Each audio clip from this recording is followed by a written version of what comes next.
Okay, great. Oh, hello from Armenia. Nice. From Egypt. Nice to see you guys. Also, let's turn on your cameras. It's really great to see all your faces. We're missing you sometimes, we just have webinars once per month. So it's nice to see all the people who are working with the community projects, who's doing really great job. Nice, nice. I'm happy to see everyone. So let's wait one more minute and then we will begin. And other people who will be a bit late, so they will join a bit later. Happy to see a lot of you.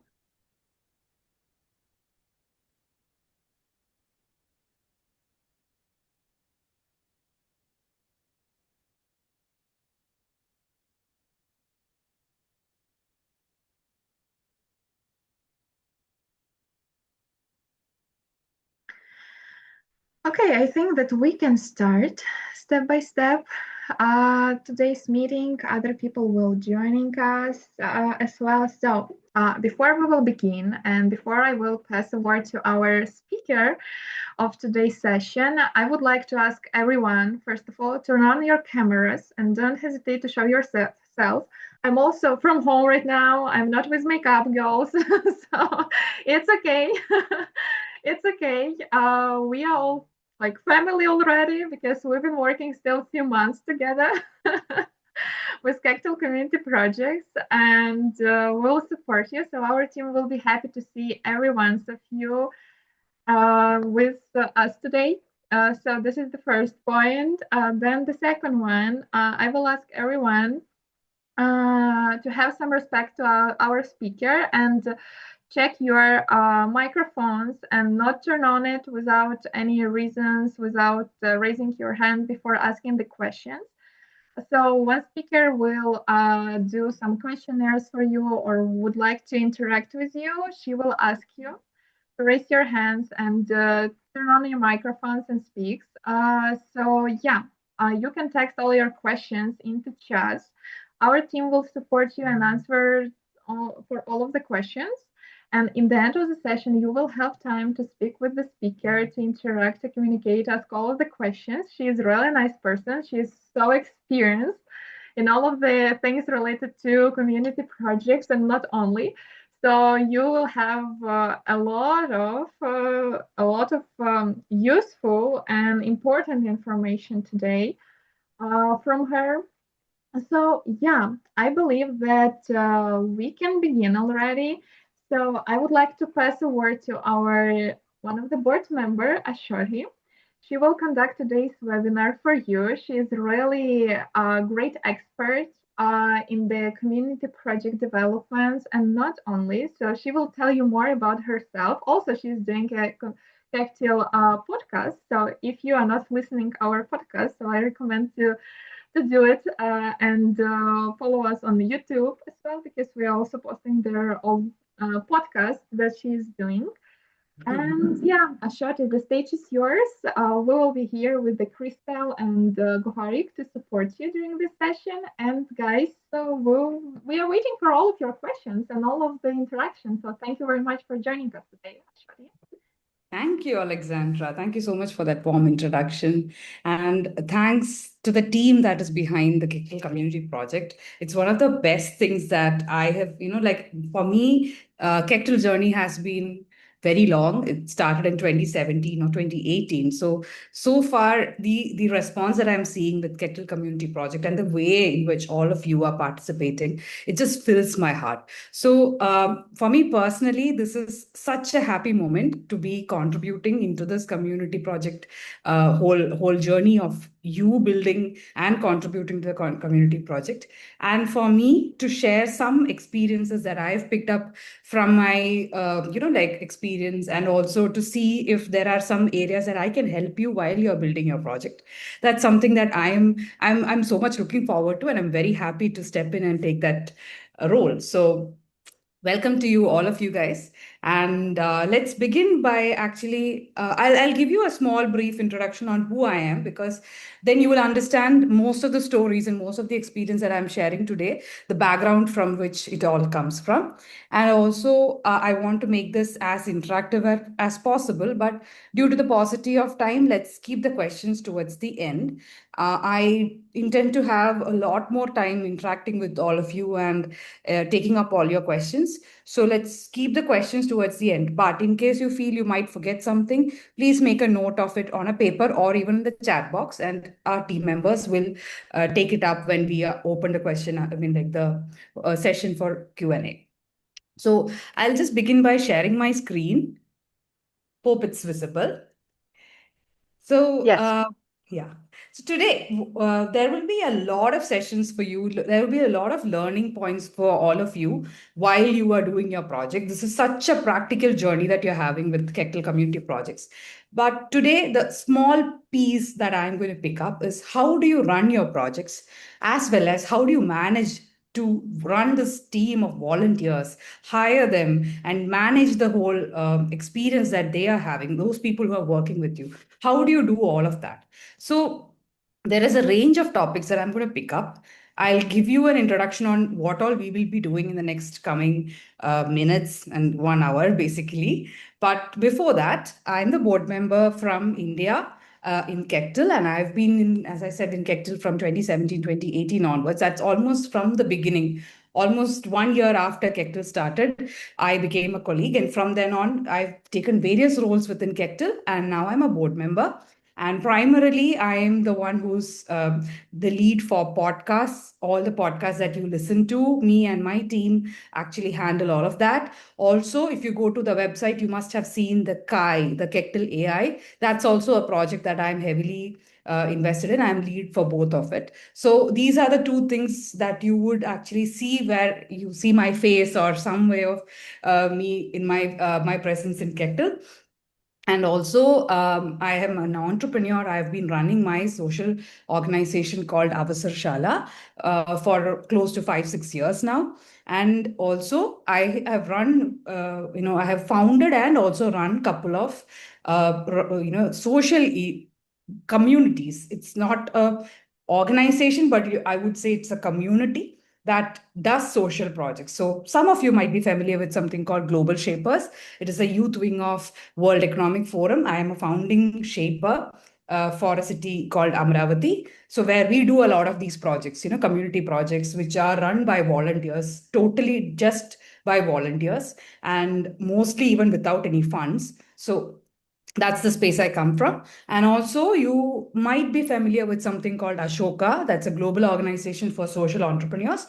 I run the change makers, or rather, I handle the experience of change makers within Ashoka India. So these are the various things that I'm doing at the moment. There are lots of other things that I have done in the past, but these are the spaces that I come from. So my experiences or the stories that I tell you would also be some things that I have seen or done, or seen other people do in these areas that I'm working with. So I'll keep it as global as possible. I'll stay away from anything regional so that you have a experience which is global in mindset but local in impact. So let's just start off with something as simple as a live poll. Now, this is the link that I want you to go to. This is somewhere that I'll get a feel of the space that mind space that you're coming from. Also, you can either scan this using your phone, or you can type in this link in the chat, or sorry, in the browser. I'll also put it in the chat box. Just give me a second. So I've pasted the same link in the chat box. You can click on the same and head into the link. And there's this one simple question that I've asked you. One word to describe your community project focus area. Maybe you are still forming the idea, it's not concrete yet, or you have some vague idea on what you're going to work, or you have a very concrete idea on what you are really going to do. So, but just stick to one word. Let's just say, for example, if it is a water project, type in water. If it is education, girls' education, or hygiene, just type in hygiene, education. environment, those kind of things, so that we know what is the space that you are working in. And then click on the submit that you see. Don't have to put in your name, you don't have to log in. Just go to this link and just type in what you like what you have in mind regarding your project. So in the meantime, let me share the live results so that all of you can see where you are all coming from, which space you're all coming from. Okay. So I see education. So here the beauty of this word cloud is that the number of most number of responses show words in bigger. Like the education word is bigger, right? So that means we got multiple responses in education alone. Very, very small words mean that lesser number of responses in that.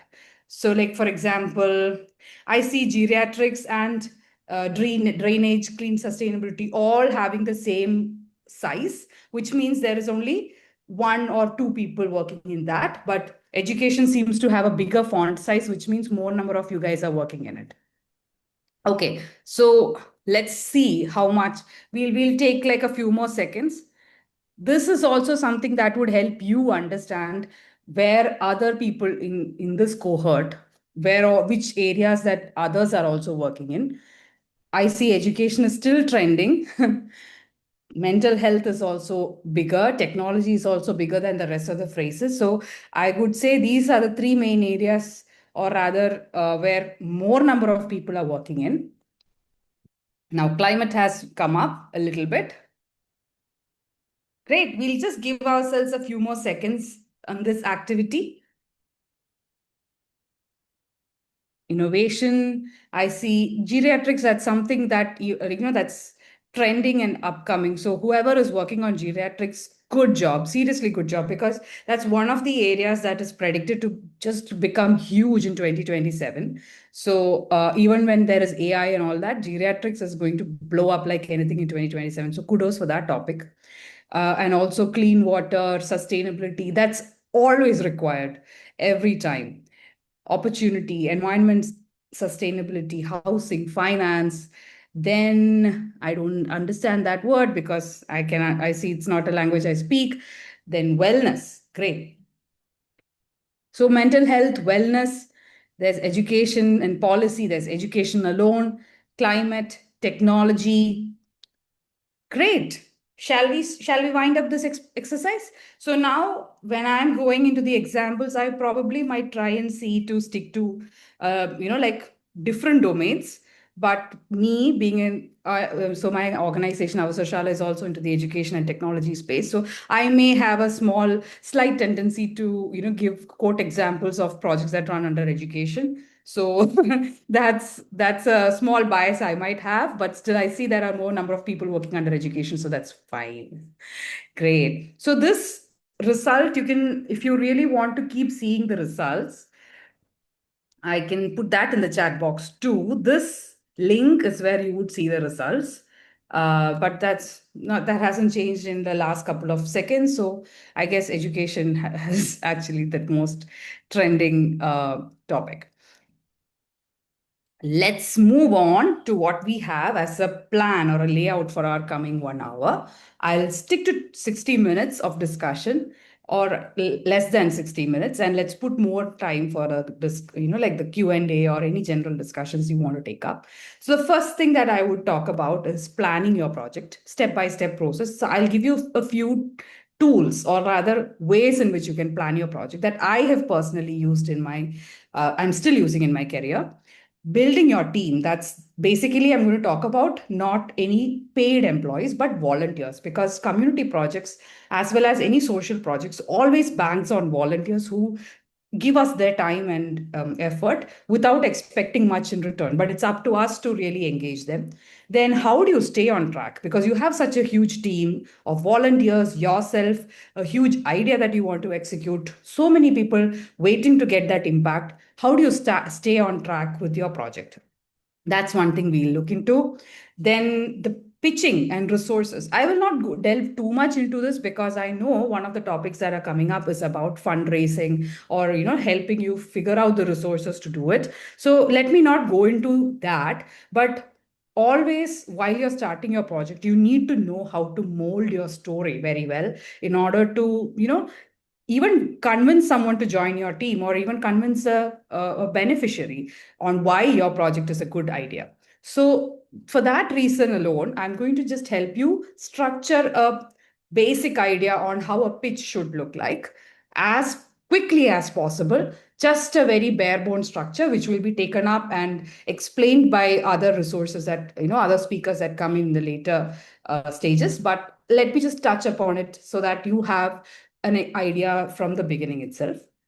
And also, I'll talk about the common challenges that usually come up when you're running a community project and how do you effectively handle it, and also measuring and reporting. So this is a bonus topic that I just put in because I am someone who always loves to put in impact and how to like showcasing impact to people from day one. And I know that in your community project, Kettle's community project, documenting these things are quite important. So let me help you do that from the beginning itself.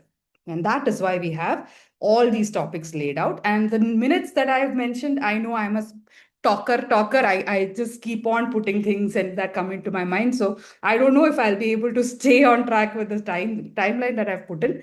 But still, let's see if we can quickly touch on these topics and move on into the discussion after that. Great. Okay, if you're good, then just give a thumbs up so that I know all of you are engaged and listening. Thumbs up, reactions, which can show me that you're all alive. Okay, I'll wait for your thumbs up, but I'll move on for the first module, that is planning your project step by step. Okay, so this is just a basic, simple reason why you need a plan, always to stay on track, and also for you and everyone to know what comes up next. What happens when will it all come to, like, when do you know that you are successful, when do you know that this project is over, when do you know that the next thing has to be done? All of these things come under planning. If you don't plan, you probably will be just going like a headless chicken, you don't know where you're going, you don't have eyes, you don't know what's leading into what. So planning is quite important, and I know that always people say a successful project depends on how much time you have spent on planning. Like, even if you put a lot of time put in planning and just getting things in order, that's fine. Execution will be very faster if you have this plan in place. You won't miss your deadlines, and the best part is you will not burn out. At the end of the day, once the project is over, you will feel good about accomplishing something rather than feeling tired of all of this. So that is the reason why we will be delving deeper into a mechanism in which you can plan. So before we start planning, we need to know what is our goal. So that is why I started with talking about smart goals. Now, how many of you know SMART goals? I will keep an eye on the chat box. Say me, or something that can show me that you know what a SMART goal is. If you don't know, say I don't know, so that I know. Yeah, okay. I see Michael, Safira, Kathleen, you all know what is a SMART goal. Okay, great.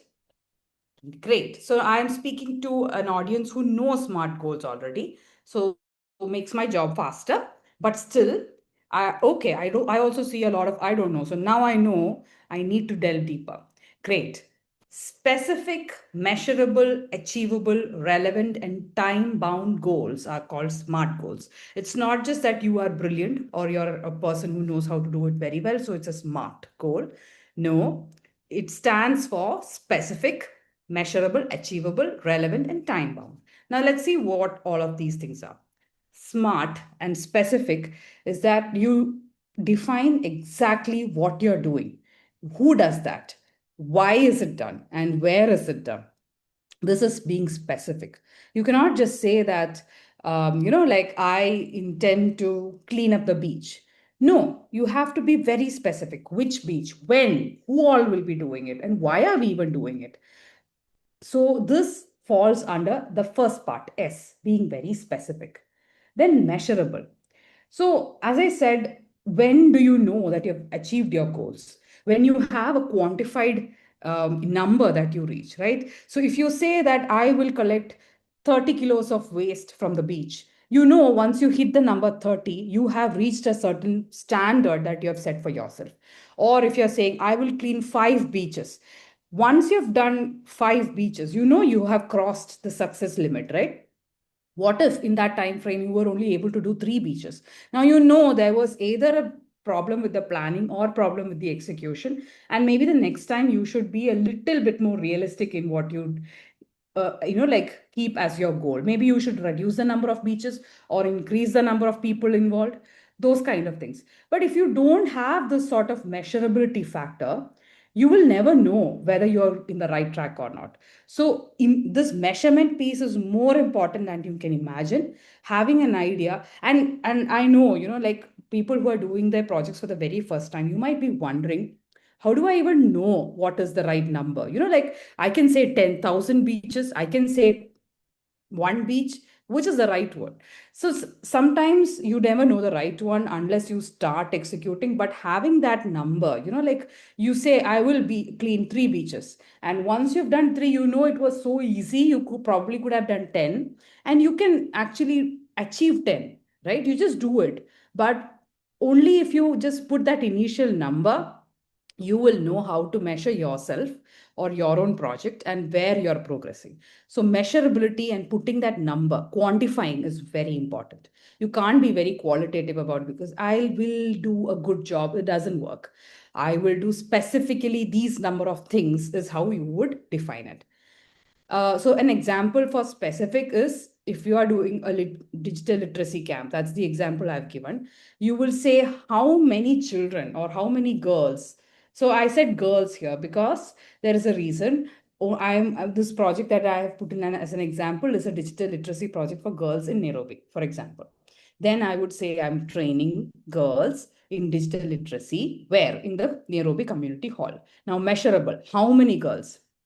20 girls. Now, if I've taken attendance and if I see only 19 girls, I know there was an issue. There was some execution issue or my planning issue, or someone didn't turn up. I need one more person to reach my number. But if there are 21, I know it's a success, right? Now, let's go to achievable. What is the realistic resources that you put into it? So, once you have these numbers like 20 girls, where am I doing, etc., you need at least one laptop, 3 trainers, or something like that, right? Four may be too much, two may be too less. Just need 3 trainers because that's the number I have in my mind. So that like couple of girls, 4 or 5 girls get individual attention. That's the number I have in my mind. So this is achievable. And from your network, you can get 3 volunteers to be trainers. But like saying 10, asking 10 volunteers to turn up for 20 girls is probably going to be a waste of resources. So that is also a planning that you put in place while you're putting your goals. Achievable. What if you are not able to bring in people? You yourself have to be a trainer, right? Then at this stage, you make that calculation. You, as one person, probably will not be able to train 20 people. Now, let me change that. Let me train 5 people in one session, and I will conduct 3 or 5 sessions similarly so that I reach 20, but I'm breaking it down because I am the only trainer available. Those kind of planning come in place only when you try to write down your goal like this. And let me talk about the last two things, which is quite self explanatory, relevant, which is like, does this align with your goal? Like, for example, if it is beach cleanup, going to a beach and cleaning up or, just collecting waste is relevant. But going to a lake and just, chilling with your friends is not relevant. That was a very lame example. But, sometimes if you're not planning, your whole team might do certain things that are probably not aligned with your project. We want to avoid that, and that is why listing relevant activities for your project is also quite important, and that is why it is coming under the smart goals. So going to the beach is important, but at the same time, running such a campaign on a mountain is not relevant for your project. That's a different project, not for your project. It may be a good thing, cleaning up a mountain is a good thing to do, but not relevant for your project. And time bound. When is this happening? By when? Within what time? Okay. Like March 15th is the last deadline. That is 6 weeks from starting the project. Now, if we put it all together, this is one very good example that I can give you on how SMART can all be phrased together. And this should be where you start your project. Define it like this: train 20 girls aged 13 to 18 in basic digital literacy at Nairobi Community Hall by March 15th, 2025, utilizing 3 trainers and an on-site laptop lab over a 6-week period. The project will equip participants with essential computer skills to bridge the local digital gender gap. Now you see how SMART is playing out as specific: training girls of what age? Measurable, 20 girls. And we have achievable goals like 3 trainers, 1 laptop. Then we have relevant. What is the relevant activity? That is, we will equip participants with essential computer skills. That is relevant. We are not going to take them to the beach. We are going to do this activity which is relevant to our project. And time bound within 6 weeks. That is by March 15th, 2025. Right? Note down this example, take a screenshot. I'll also share the project, this PPT with you if required. So you don't really need to bother about writing down anything right now. Just listen to me. But this is how you put it all together. And SMART goals has been one of the most difficult topics for me while I was, like learning the whole social entrepreneurial journey. I still fumble with it. So it's quite important. But once you really, like crack it, it's very, very, very easy as well as very useful. If you have any questions on this point, just note it down. We'll take it up later so that I go through all the topics. Maybe all your doubts may get solved in the on the while, but just keep in your mind. Okay, I did see a hand raised. That's why I'm just acknowledging that. But let's take up those questions at the end.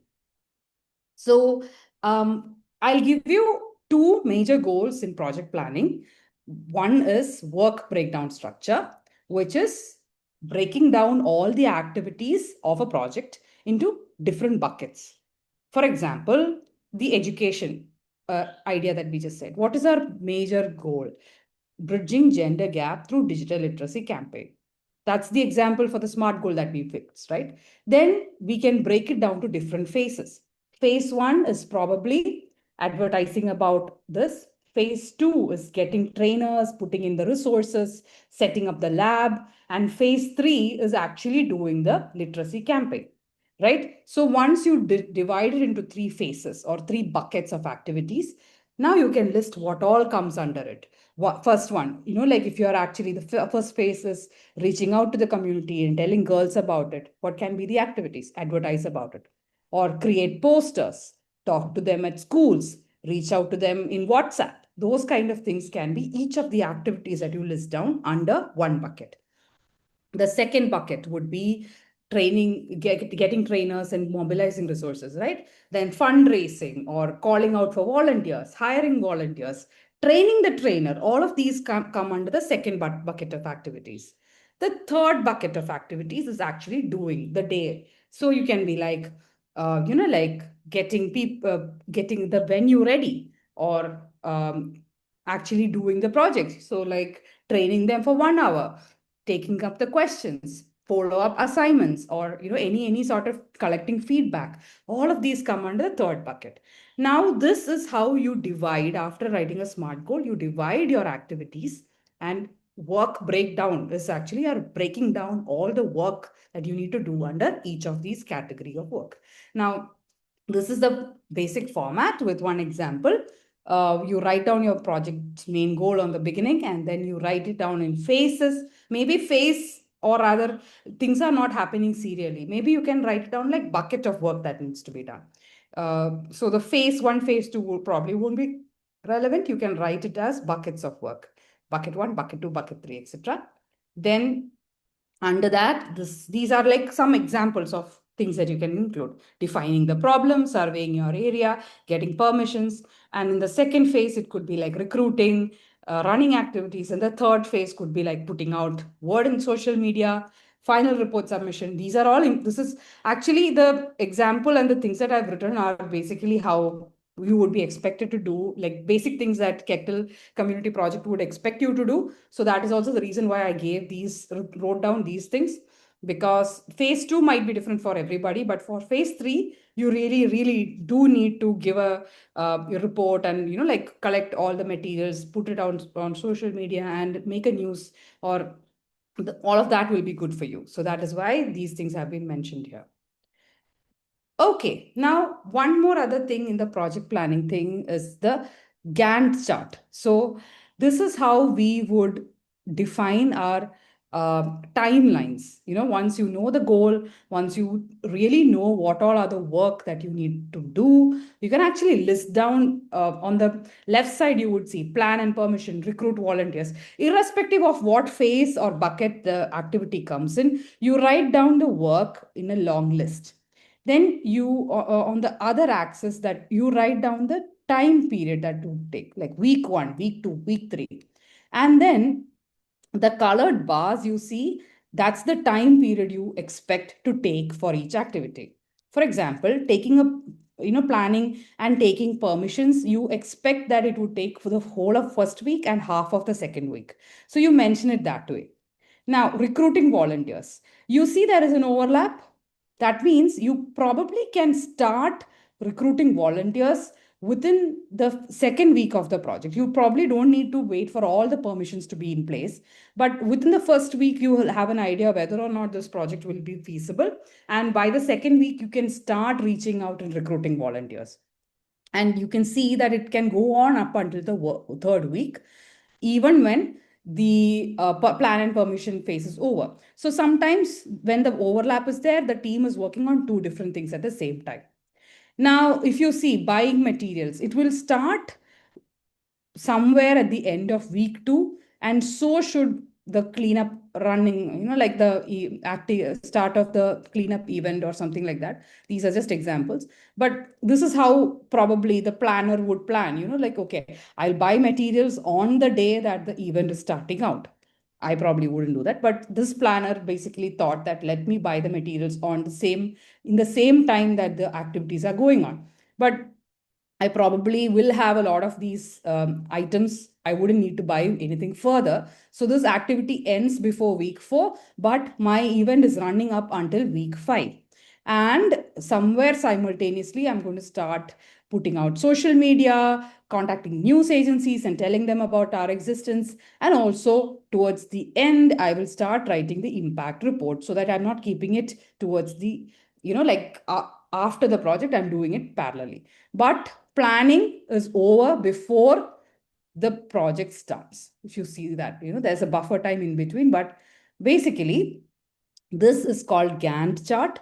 And Gantt chart is something that I took up from my engineering days. So I'm an engineer also from the background, and we use this in project planning in, like even companies, they run under this whole idea.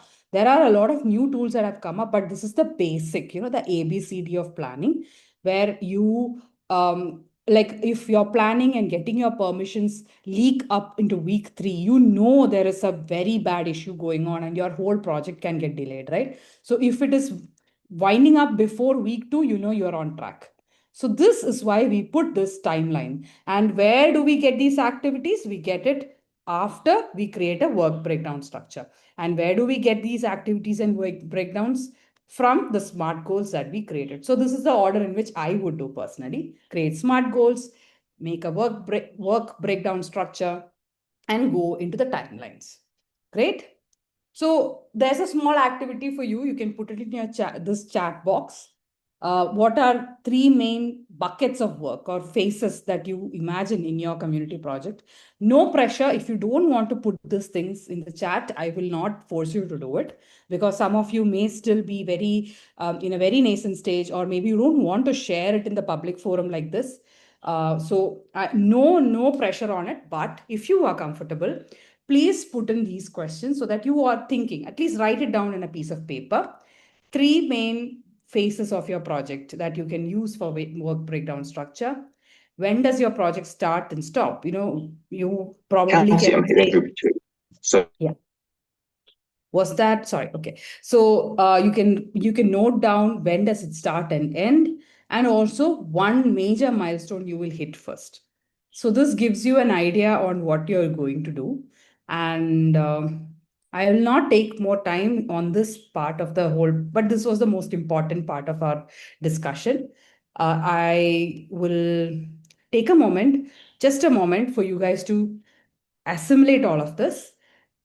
Try to write this in the chat box or on your paper, but we'll move on after a minute of pausing and allowing you to sink in all the information. Okay, great.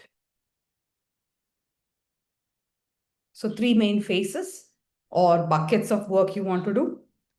For example, for the digital literacy example that I said, getting participants, getting trainers, and executing. These are the three phases that I would have, or wrapping up the project, right? And I can say that my project will start, or rather, even my planning will start, say, today, and all of this will end in 6 months' time. So that would be the timeline. And one milestone I want to hit first is probably to see if I can get three trainers, right? That would be like, this is just coming from my personal experience. I would probably see who all can be trainers, because there will be a lot of audience. There will be a lot of people who want to get trained, but getting quality trainers is probably something I would really look into first. Just my idea. So this is how I would probably answer this question. Let's move on. Second module, build and manage your team. Now, community projects always rely on people who are giving their time and effort for free. Because they probably believe in your cause, they believe in you, they just want to work with you. Or maybe there is this whole bigger idea that they also really, really love to support, but they don't have the drive or entrepreneurial skills like you to start a project. So they thought, okay, let me just contribute to a project. So, volunteers or people who work with you, they can fall into different buckets. They will be probably thinkers and planners. There will be people who do the work. They probably will just get on the ground and do the work with you. Then there are people who are connectors and communicators who probably don't have the skills to think and plan or maybe even execute, but they're very good in communicating, putting out social media posts, or like designing flyers. Those people who just sit behind the computer, the people who are the background workers, they are the ones who put out all the news, but they're very shy to come out in the public and show their faces. There might be people who support you with resources. So one big lesson I learned by building this community for global shapers. We were 20 people. Okay, our community or our hub had 20 people. And I was expecting, whenever a project comes in, in my early days, I was expecting everyone should contribute with the same enthusiasm, should be ready to do everything that I tell them, or rather they should have the same energy that I have. But that's not true. There are people who don't want to actually show up every single day. There are people who get tired of meetings, so they are not thinkers and planners. They just cannot sit through a discussion. Like, when I am asking something, their ideas will just not flow at that moment. They might need to sleep on it, and they'll come back and tell me in a different setting. So there are people like them. Everyone's different, right? Then there are people who don't want to really think or plan. They're like, just give me the work to do. You tell me what to do, I'll just do it. And then these thinkers and planners who probably were there in the beginning stages, you might see they will just take a step back, and they're like, no, I don't want to get my hands dirty. I told you what needs to be done, but now I'll just take a step back. You should respect that also. As the founder, or as the person who started off the idea, you should understand that everybody are different, and you should put them into these buckets and meet where they are. Like, there are planners who just plan and may probably won't even show up. Then there are doers who don't want to plan, but they will show up every single time, lots of energy, but you need to tell them what to do. Then there are the communicators or people who sit behind the scenes. They will be there from the day one, but they don't want to probably show their face. And then there are resource people, like people who give their brains or their money or their time, and they are the ones who fund you or help you with fundraising. So everybody has different mindset. You need to know how to manage each and every one of them. Now, where do you find these volunteers? This was a question that I was asked by a Gen Z. I'm a millennial, okay? By the way, there was a Gen Z who asked me, before social media took such a center stage, he couldn't really imagine how we would recruit a volunteer if it was not for social media. Because now, when he's running a project, he would just go on Insta and put it on his story, like, "Hey, I'm doing this thing. If there are people who are interested to join me, please hit me up, message me, DM me, etc." And he would get a few leads. He could not think of anything else that could be done. But millennial here, we had a time when social media, that is just before COVID, social media was not where everyone really, really hung out. I'm just talking about 2020. You probably would remember, some of you were in school at that time. Maybe some of you, like me, have already been in colleges or done something very early on. So probably you remember that time and before COVID, when people were not online all the time. Those channels still work because there are a lot of people like me who have become fed up of social media. There are a lot of Gen Zs who have just decided to, like, disconnect from the digital network. But we still need to reach out to these people, right? How do we do that?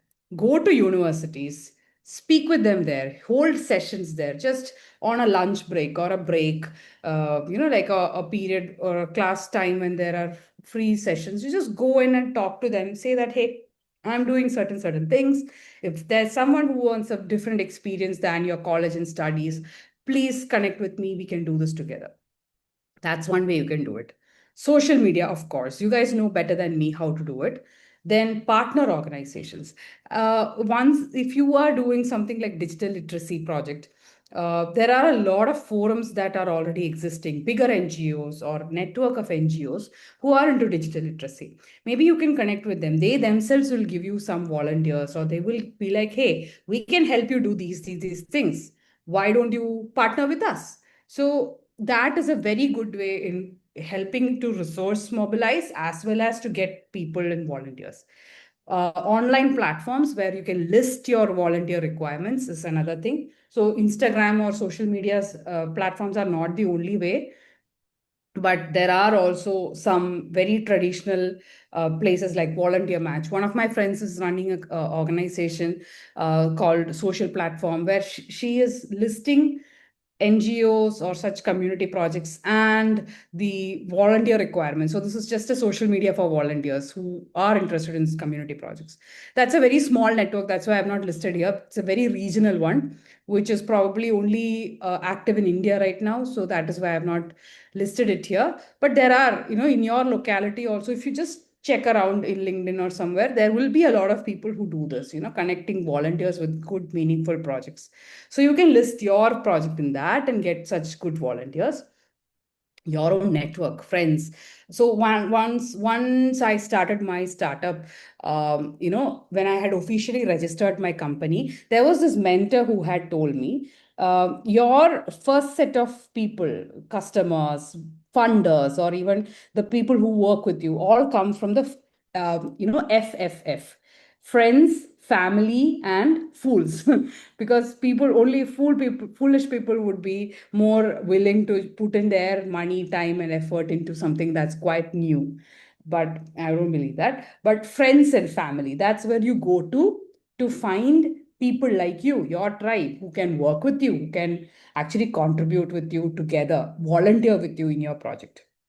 And always take up your phone, look at your first 10 contacts, call them up and ask, "Hey, I'm doing something like this. Would you want to join in?"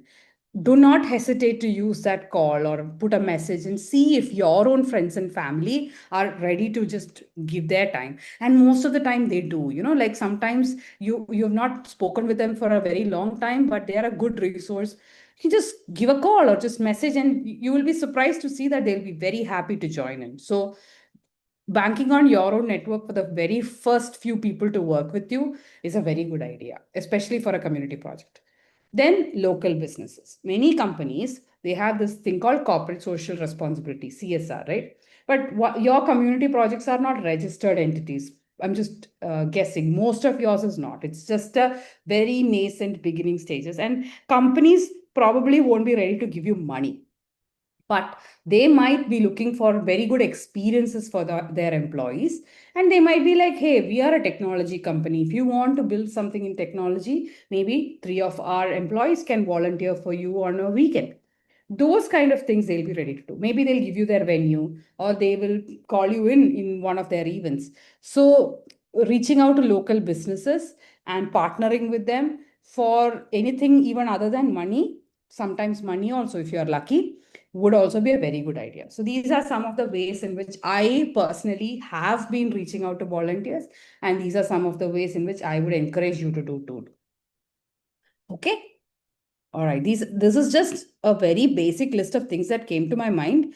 There will be a lot of other innovative, creative ways, especially the social media part. I'm just saying I'm very lame at utilizing it in the most creative way. So that is also the reason why I have explored other channels of doing it.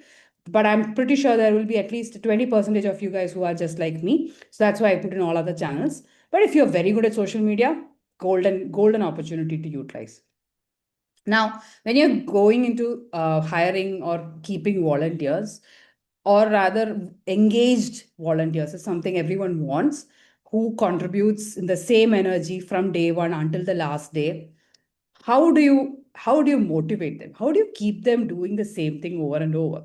So I see this in three buckets. One is purpose, growth, and sense of belonging. Purpose is you telling them why are you even doing it. Growth is you giving them roles, responsibilities, or something to step up and grow while they're doing this with you. And sense of belonging is to give them the feeling that they are also important, like celebrating them or celebrating with them, making them feel like a part of it. So less of information and more of a practical experience, I would say. While I was doing my startup in the initial days, I had a couple of college students who were coming in as volunteers, especially for the social media, as well as I was creating some digital content. Okay. So I wanted some people to do the digital part of things. But um, me being quiet, like not very good at it, I really did not have too many things to offer to them in return for the time that they were volunteering. And especially we did not have money at that time. No, we did, I mean, like none of us were drawing any salary or anything. So me offering them money or monetary support for their efforts was something I couldn't afford at that time. So what I did was I brought in a few of my friends who were very senior, who were working in bigger companies. So I know that these college students always wanted placements, right? They don't really want to just continue working with me forever. They want good money, they want a good position, but placement or finding a job was very difficult and important for them. So what I did was I have a few friends who were working in bigger companies like Google, Meta, etc. I asked them if they could give me 1 or 2 hours. I brought them in as mentors for these students. So, in return for them creating digital content for me, for creating our social media. Yes. Okay, that's not a question. I'm moving on. So, in return for them helping me with social media or creating digital content, I asked if my friends could mentor them.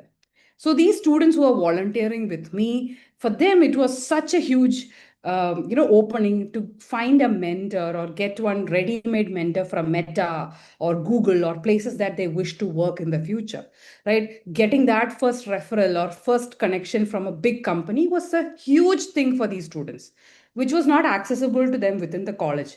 But for me, as someone who have stepped out of college, who have friends in such companies, it was easy for me to just call them up and ask, can you just do this favor? Can you just give them 1 hour of or 2 hours of mentorship? Can you just be their buddy for a day? That really changed them, like the students.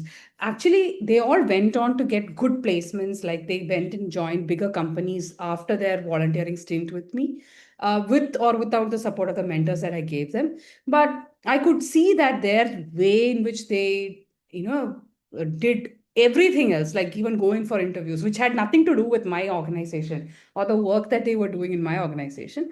But a lot of things changed when I got those mentors. So engaging volunteers and giving them that growth could really need not be anything that's much connected with your organization. You can look at personally what does these volunteers need and give them that also. It's very easy to do that. So purpose, giving them that sense of belonging and showing them a lot of opportunities for growth within the purview of your organization idea or anything, or even outside, is something you can do to keep them engaged and keep them happy. So some practical tips I've just listed here. Give them shout out whenever somebody new is joining your team. Everybody loves to see their face on social media. Even if your page does not have much followers, just put a post, hey, this person has joined our team, welcome to the family, or something like that, and give them a social media shout out. Then give them LinkedIn recommendations. Very easy. You really don't even have to spend money on that. Or give them certificates after they have completed their volunteering. Make sure that you actually acknowledge it officially through a certificate.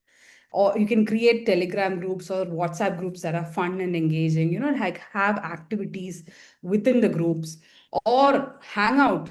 Whenever we used to hit a milestone, we would just go for some dinner, lunch, or something, just buy pizza or just hang out. So we used to do that and give them specific roles and not just call them a helper, or like don't expect them to just do something and not give them anything in return. Give them roles. How do you give them roles? Now we'll pick up that question. RACI is a format or a tool that we can use in order to give people roles and responsibilities. So RACI is a easy way in which you can actually map it out: responsible, accountable, consultant, and informed. So in your team, there will be people who are responsible for certain actions. There will be certain people who own things, or they own the outcome. So if something goes wrong, who is accountable for it? There will be one person for that. Then there will be some people who have the idea, but they don't probably do it. So you consult them for ideas. The last person is informed. That is, these are people who are in the team. They need to be kept in loop. They need to be informed about what's happening, but they probably aren't responsible, accountable, or they are not even having anything to do with these things. Now, when I'm saying it in this very superficial way, you might not understand. But let's say there is a person who is a volunteer who's designing flyers, right?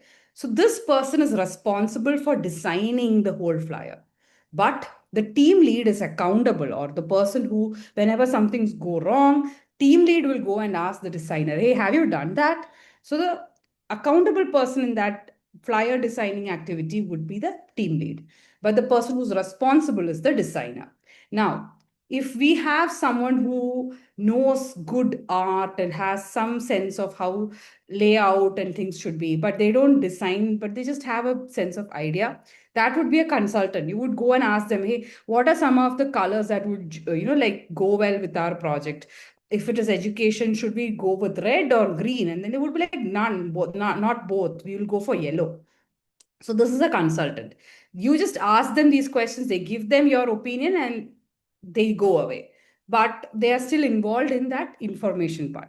Then the last is informed. If there is somebody else in your team who is, say, helping you with fundraising, they don't have anything to do with designing the flyer, but they just still need to know that the flyer exists, right? In your team, a new flyer has been created. So now if they want to use it somewhere, there is a ready resource for them to access. So they need to be informed about it. So this is how you give them roles inside your org. Everybody can be volunteers, but they can all have certain roles inside the activities. Now, I'll give you one example. This is a good to have, okay? Like, I'm not saying that everybody, like a smart goal is a very, very must have in your project. But when it comes to RACA, it's just a good to have thing that I'm just mentioning. If you want to, you can do it, okay? So, like, for example, planning an event, project lead is the one who's accountable, whom we go to when something's go wrong. But who, say, volunteer A is mostly responsible for doing the work. Volunteer B is just helping volunteer A with some opinions. But the sponsor or funder just needs to be informed about this activity that's happening. For example, writing the impact report.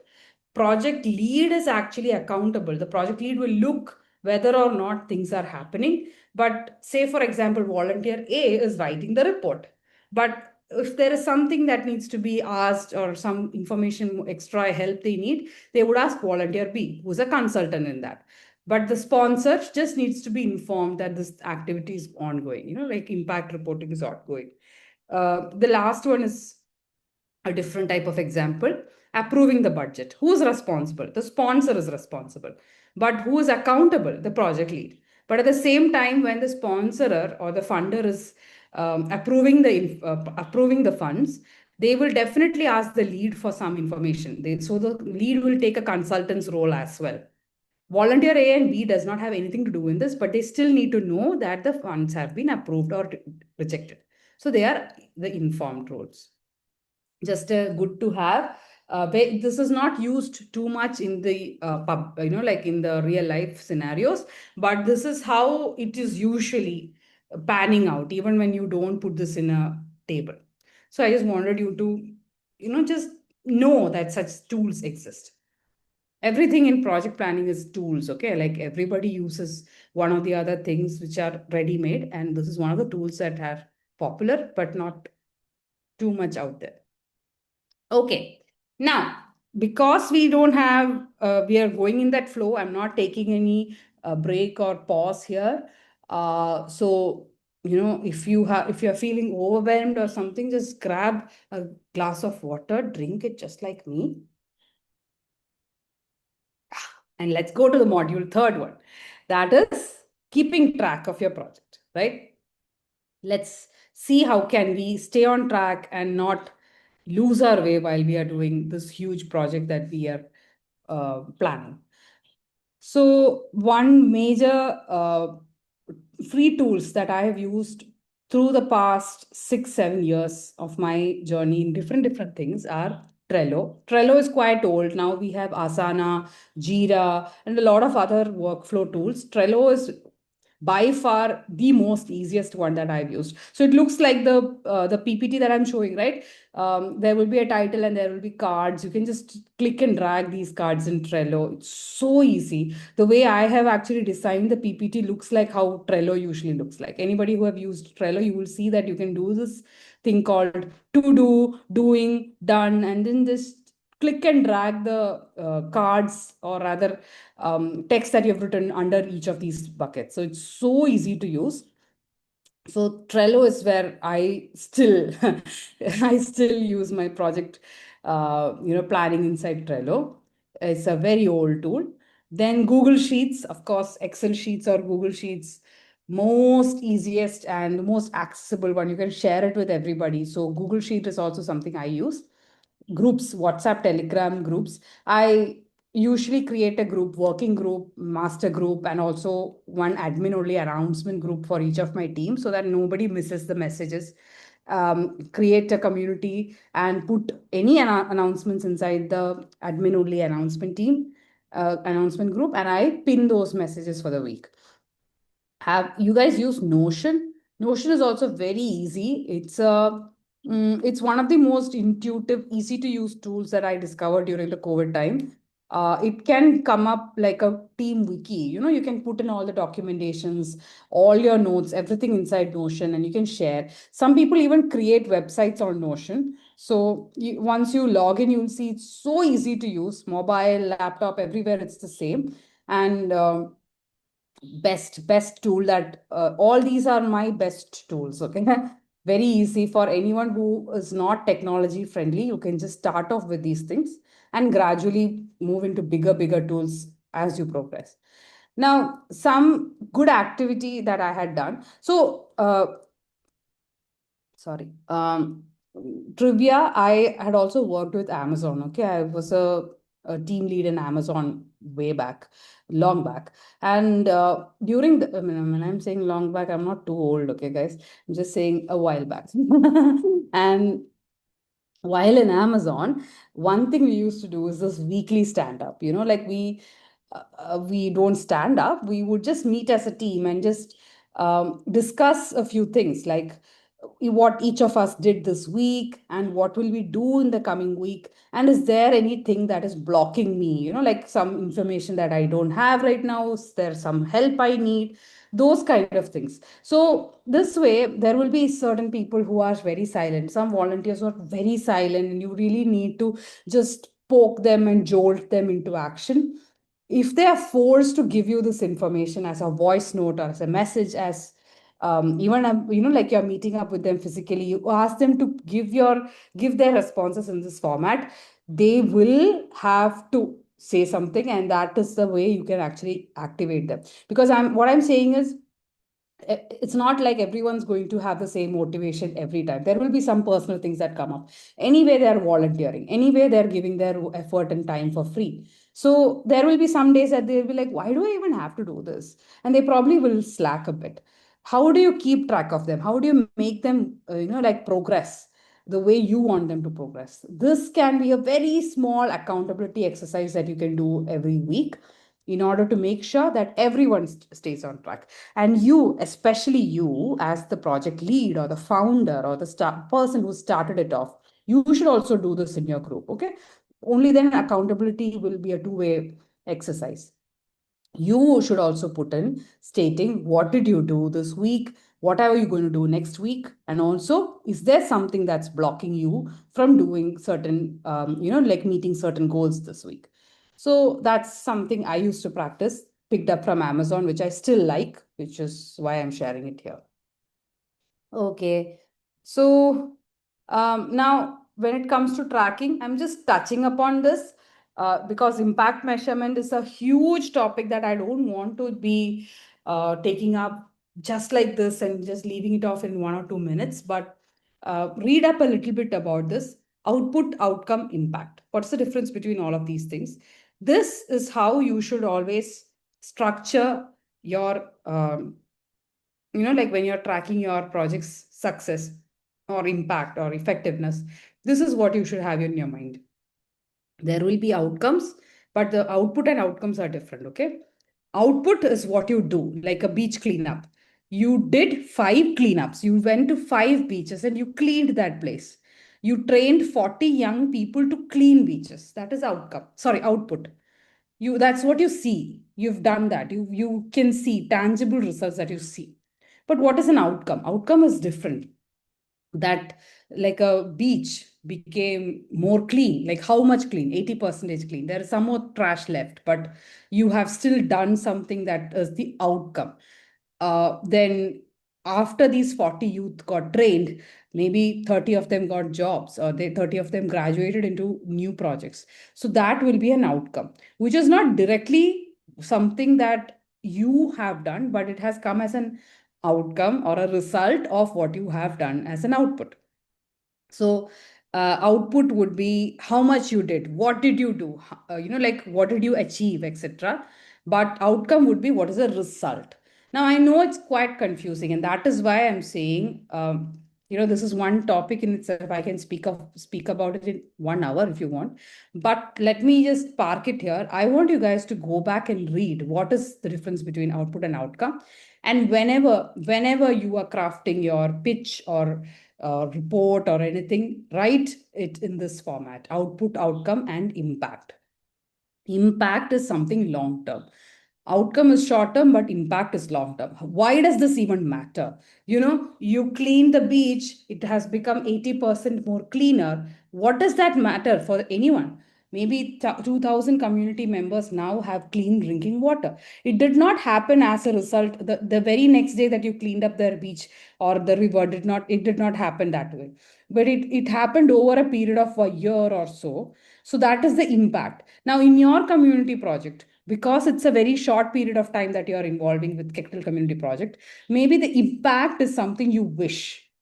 I wish to see 2000 people have clean drinking water after my project. I wish to see 30, sorry, I wish to see that in my community or the place that I'm working with, 80% of the young people got new jobs after my training. So this wish to see is also the impact, which gives you an idea on where you're going, right? So that long term, 30 people getting jobs is a short term outcome. Maybe these 30 people lost their jobs afterwards. Then that means 0 people actually are employed after a while.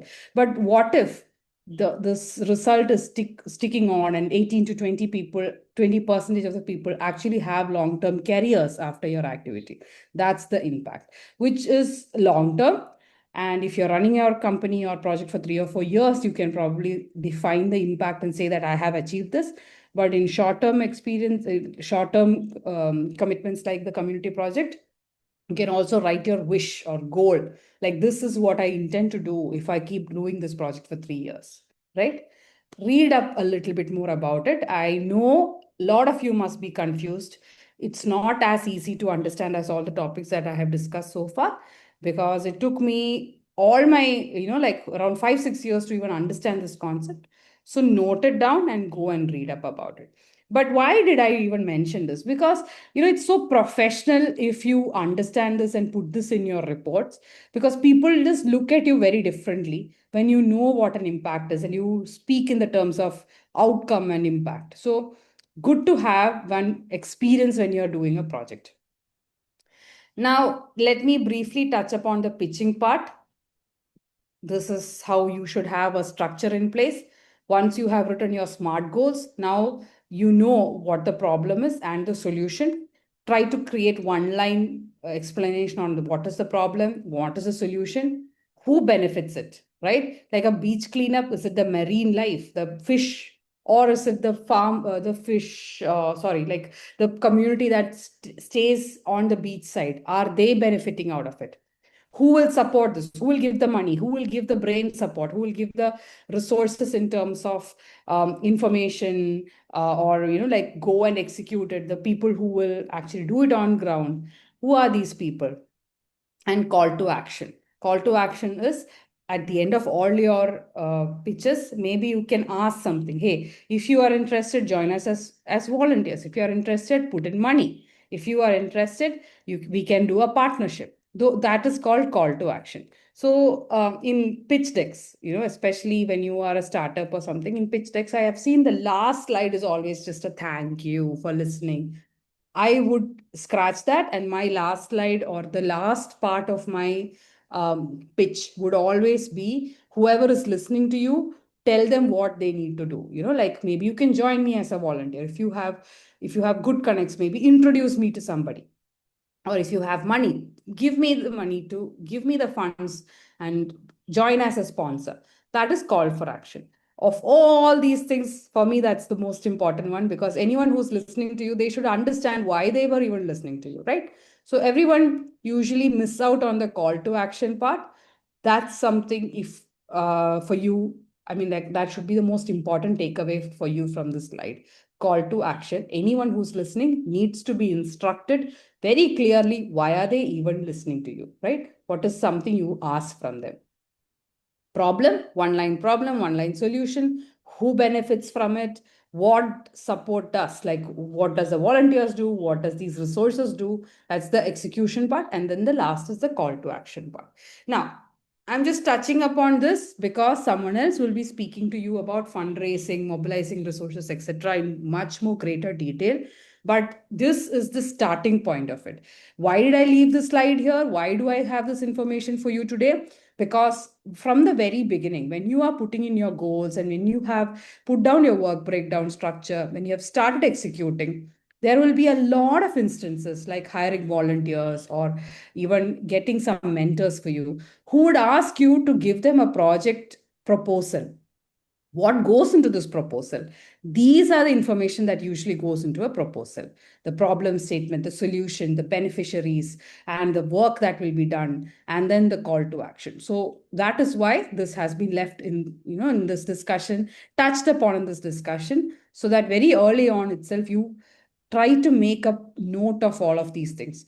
In a very bigger way, this is what we do at startups also when we pitch to investors, in a very different and very bigger way. But this is the basic bare bone of what we actually do when we are pitching.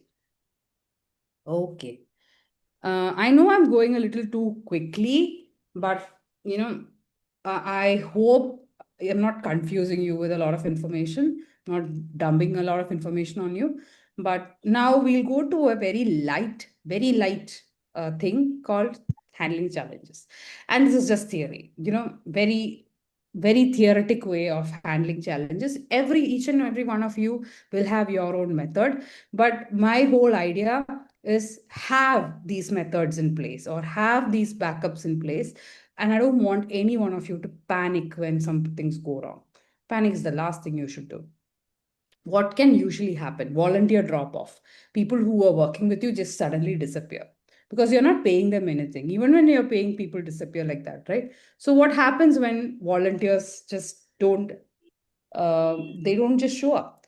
So one thing I have done in Global Shapers especially is that we give them this probation period where I give them a task, a small part of the whole project where they're, even when they are just hired, when they're just taken in, I give them that small work to do, like, okay, handle or create 2 social media posts for us. So if, and within this time, like within a day, give me a social media post. Now if they don't come back with that work in a day, if they are taking 2 days, 3 days, or if they are just like giving me a very shoddy work, now I know practically these are not the people I want to work with. So I can predict that they will drop off very quickly. Even when the whole work, the real work is being done, they probably will show up, don't show up, or they'll just become as tardy as what they're doing in the screening period. So that's an exercise I do in order to predict whether or not these volunteers will drop off in the future. And sometimes we cannot always get the perfect people. We need 10 people, only 6 of them are very perfect. 4 or 5 of them are a little lazy, but we just still need 10 people. We will compromise and taking those 4 people, but we know, okay, these are the red flags. These 4 people I might lose very quickly. So having that information from the very beginning is very helpful, and helps you not to panic in certain situations. Now, community resistance. When you're doing something with the community, like for example, digital literacy, why are you doing it? Because there's a gap. Digital literacy or financial literacy, those kind of things has not happened so far. So there will be a resistance from the community that you work with. You should plan for it. People will be skeptical. So these are some of the blockers or places that you will be challenged. You will be like, hey, we don't really want this happening. Okay, your project is good and all that, but not here. We don't want to have anything to do with your project. So when those kind of things happen, how do you handle it? One thing I would do is to involve some other community leaders, get their buy-in first. Say, for example, in a class, if you're running this digital literacy program, there will always be this class leader who has a lot of influence on all the students. I would get the class leader to understand our project, and I would help make them like an ambassador, your class ambassador for this project. They probably would help you to get the buy-in of those people who are resisting to come to class, etc. So ambassador project is, so because I'm from the edtech background, running a program and having an ambassador within their group is something I used to always do. Now, scope creep up. So not a creep, okay? Scope becomes bigger. Like for example, when we are doing a run, like a beach cleanup activity, we have 20 enthusiastic volunteers. Everybody will keep saying, "Hey, while we are going to the beach, shall we also clean up the river?" And on the way back, shall we also clean up the mountain? Since we are doing this anyway, can we focus on 3 mountains instead of 2 beaches? So this way, some very enthusiastic people will keep making the project unnecessarily larger and bigger, and nothing will happen at the end. So this is a big challenge, when you know that they are enthusiastic, but you know that this is not inside the scope of your current project. As a leader, you should step in and say, good, nice, but let that be phase two. Let us do that later. But for this project, let's stick to what we have planned, what we have put inside our SMART goals. So that is why SMART goals are important. Then the next three are very familiar with you. Everyone keeps saying this fun shots, like we ran out of money, we did not get the money. So always have a minimum viable budget, and if even if the money doesn't show up, have a plan B where you can do that frugally without actually even funds. Maybe you can do with a free venue, or some people who will do it for free, etc. Have that plan B in place. Plan A is when there is good money and good funding and all that. Plan B is when everything goes wrong. So This should be a secret plan that you have in place in case things go wrong. Then team conflicts, drama. That's number one. Like sometimes you and your core team has problems. You and your volunteers have problems. So inside Global Shapers, because we are working with a lot of volunteers, we have something called charter. So charter is like a paper or like a agreement, or rather set of rules that we create in the beginning itself to tell people that, hey, if in case something goes wrong, this is how we would deal with it. And we stick to it. So charter is something I would recommend for you to put in place in case you have a big team. Uh, Charter is basically a set of rules, okay? And look into it when a team conflict comes up. Then there are a lot of external disruptions, like whether if you're doing a beach cleanup, it rains on that day, you probably won't be able to do it on that day. Always have a backup schedule. Okay, if not today, tomorrow. Those kind of things are how you can face challenges. So these are some of the challenges that I could think of. There will be 10,000 different problems, but always do not panic and have a plan B in place. And especially with volunteers, I would say backup one person who designs posters. Don't always have that one person do it all the time. Get one or two people who probably don't know how to create a poster to shadow this person, sit with them and cross train them so that they are also equipped. If that main volunteer who's creating posters or social media just stops working one day, you still have other people who are trained and informed to take up that role. Okay, so these are how I would uh, handle some challenges that usually come up. Now, this is a format, again, going back to a tool, boring, not a very easy one to do, but you can actually do it this way. If a risk happens, then this is what I will do, and this is the person who will be in charge of it. If, then, and, this is a format that I would use if for while I'm trying to plan to mitigate any risk in a project. In full disclosure, I have never been very good in forecasting all the challenges that usually come, and sometimes I just wing it. Whenever problems come, I just do it. But at the same time, when we have a high stake project, like going to a school and running a project where a lot of people are involved, you really need to have this backup in place. So this if then and works. Like if, for example, a volunteer who was supposed to train the students did not show up that day, you need a backup. Then if a volunteer cancels, then the backup steps in and volunteer B will be in charge. This is how you would write down the firefighting for each of the crises that you have. This is just a format. See, all of you will be doing this subconsciously. I'm just showing you the theory behind it. Okay, this is how things would be done in a very professional setting. Now, if you have enough time to plan, this is how you should be putting down crisis management for your project.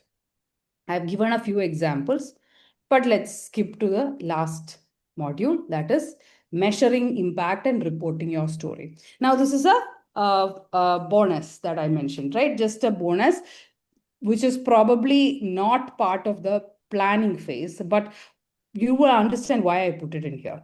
This is because in Kectil Community Project, especially when you are writing your final report, you need a lot of material that goes into the reports that you create.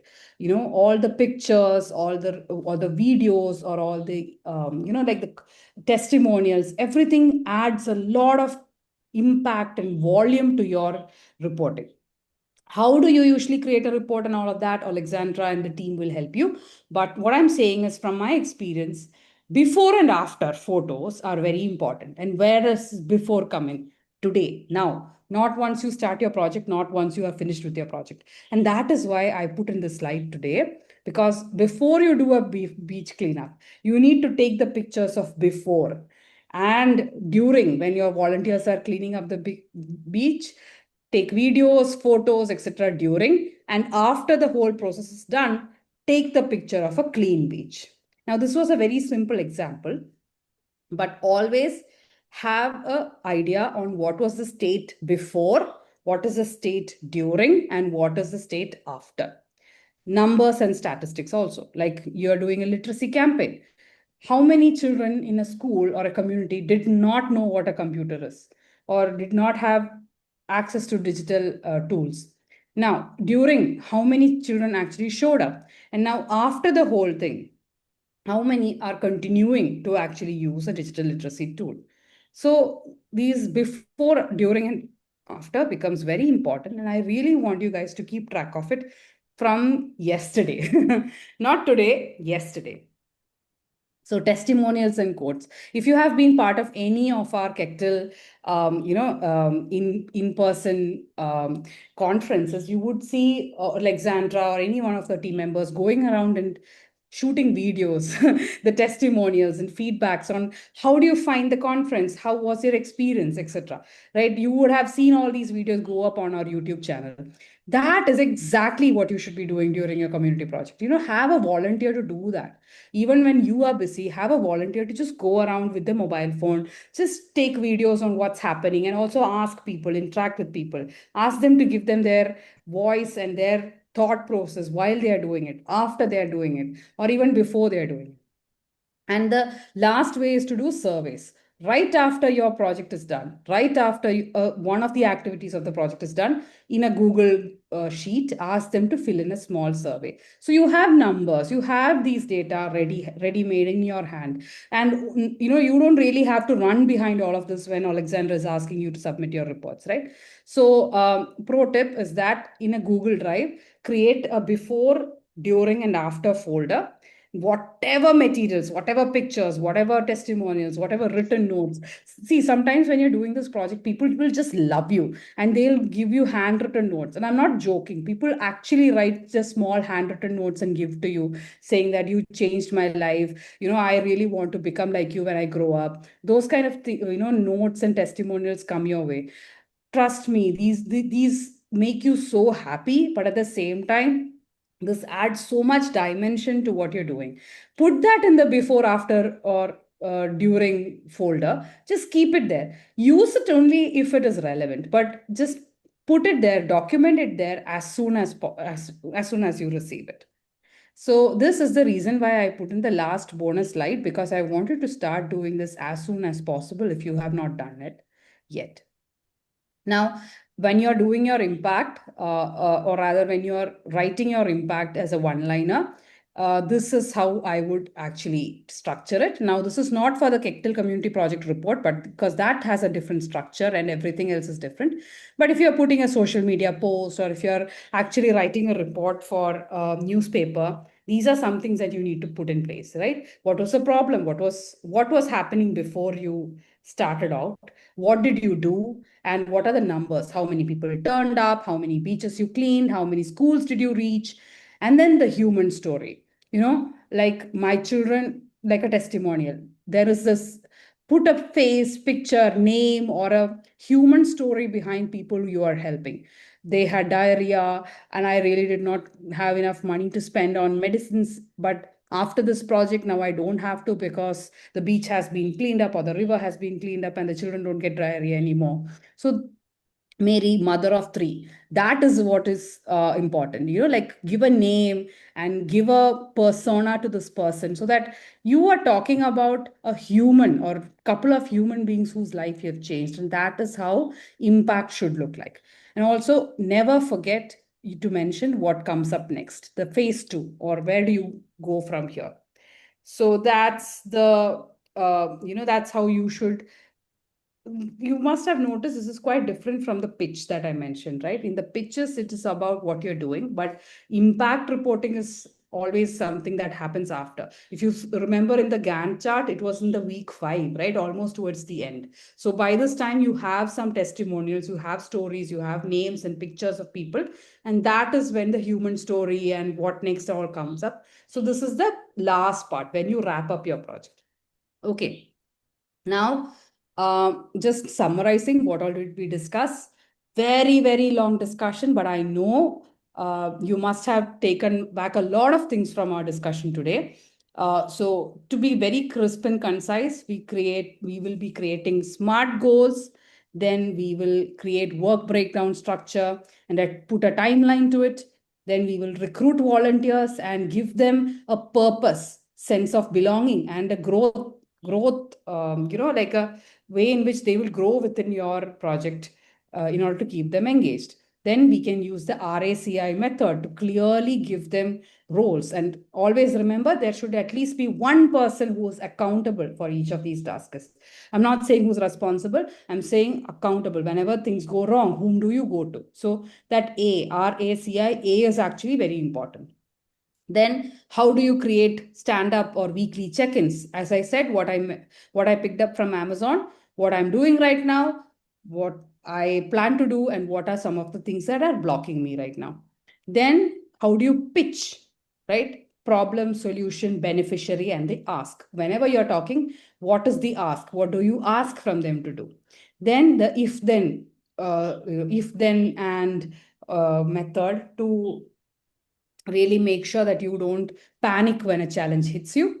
And the last one is the documentation part, before, during, and after folder in your Google Drive with pictures, videos, written notes, testimonials, etc. And also, when you're writing your impact, human faces, human stories, and what happens next, all of this plays an important role. Okay, so I know that this has been such a packed, information packed PPT, but I'll, if through Alexandra, I can share it with all of you so that you don't really need to try to recollect it once you are actually starting your project. But these are some of the tools that I would use. Project planning, as I said, Trello, Notion, Google Workspace, volunteers. These are some of the places where you can list your projects to get some global volunteers. Fundraising, GoFundMe is a very good platform. Impact. So when you're going to GoFundMe, you will really need to put that pitch in place, a one-liner problem solution, etc. Then the impact reporting. How can you do that? I used to use Canva. I used to actually create that every week to just make sure that the whole beneficiaries know what is the impact of what I'm doing. And then if you want to learn more about project planning, this is proper project planning, which I learned in my MBA classes also. These are some of the courses that you can go and do for yourself, which I would not ask you to do it now. Don't waste your time if it's not important. This is, like my PPT, and what you can gain from here is enough for you for your Kectil community project. So don't go now and try to learn about project planning. Once your Kectil community project is done, if you are still interested in project planning as a program, then go and learn these things, get a certification, and probably even think about a career in it later, but not now. So that's that. We come to the end of my session. Or rather the informative part. Now let's take up some questions or any reflections you have, anything you want to share as your experience. In case you have some other formats that you have been using, you can actually share it with a bigger group. As I said, this is just my personal experience and my personal journey. But if you guys are already experienced in doing something, there are so many people who would benefit from it. So please feel free to just share any new knowledge that you have that we can add into this one. Alexandra, I am done. Now guide the team and tell us what. Okay, great, great. Thank you very much, Ashati, for a very informative session. I see that we already have raised hands, so you can go through questions with those who already raised their hands, and Crystal will help us and assist you with the questions from the chat. So I believe we have definitely a few minutes for all of your questions, guys. So please don't hesitate to ask. Also, please introduce yourself before asking and let us know from which country you are.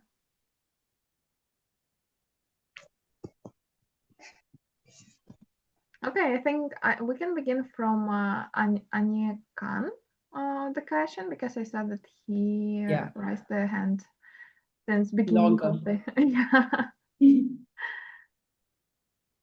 Anya Khan, could you please go on with your question?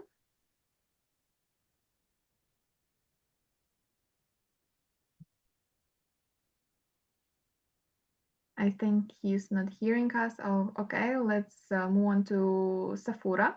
Idris? Um, Good day, everybody. My name is Safra Idris. I am a fourth year medical student at the University of Ilorin, Nigeria. And first of all, I'd like to thank her very much for everything that she said. Because before now, before Kectil, before this Kectil project, I have worked on different projects, and listening to her talk helped me reflect on what I did wrong previously in all the other projects that I worked on. So I really, really appreciate everything that she has said. So first of all, I am the one that's working on the geriatric project. So I want her, if she, okay, can you guys hear me? Yes, yes, we Sorry, can. sorry, I didn't hear Okay. that part. So if you have any resources, any material that you can help me with that specific to geriatric projects generally, I would really appreciate that. Then Okay. regarding this particular topic, how do you revive a group? Because you spoke about how to keep the group active, how to make your volunteers engage and interact. So, what if you've reached a point where the group is dead, volunteers have lost interest? How do you spark up their lights and reignite the flame for the Yeah. project you're working on? Yeah, Okay. thank you. Great. For the first part, thanks a lot for the question. For the first part, I don't have anything ready in my hand because I just read a lot about how geriatric care is going to be the next big thing. I don't honestly have any resources at this point, but let me search and let me find if at least I let me find if there are other people around the world whom I know are in my contact who can actually help you with this. And if I am finding a few people who are good enough to connect, let me connect them through Alexandra. So give me a week to do that. Yeah. The second thing, re-engaging volunteers or reigniting their spirit. This is a problem that everybody goes through. So I'll just answer it in a very generic way so that it's useful for everybody, not just for the geriatric care example. But let me go back to the time when I was doing this community project with the Global Shapers. As I said, we have about 20 people, 20 volunteers, and not everybody had the same enthusiasm. As I mentioned, I did make one big mistake in the beginning, expecting that everybody would be ready to do everything. So if I ask them to plan, they will plan. If I ask them to come for the session, all 20 will turn up. And I was getting disappointed when all 20 did not turn up on the day of the execution. So one thing that I practically still do is what I had mentioned in the PPT. I would assign roles. So, like if five of them have been in the planning phase, I genuinely tell them not to, turn up for the event because those five people will be asked to do something else, like the behind the scene work or something else, like the impact reporting part, etc.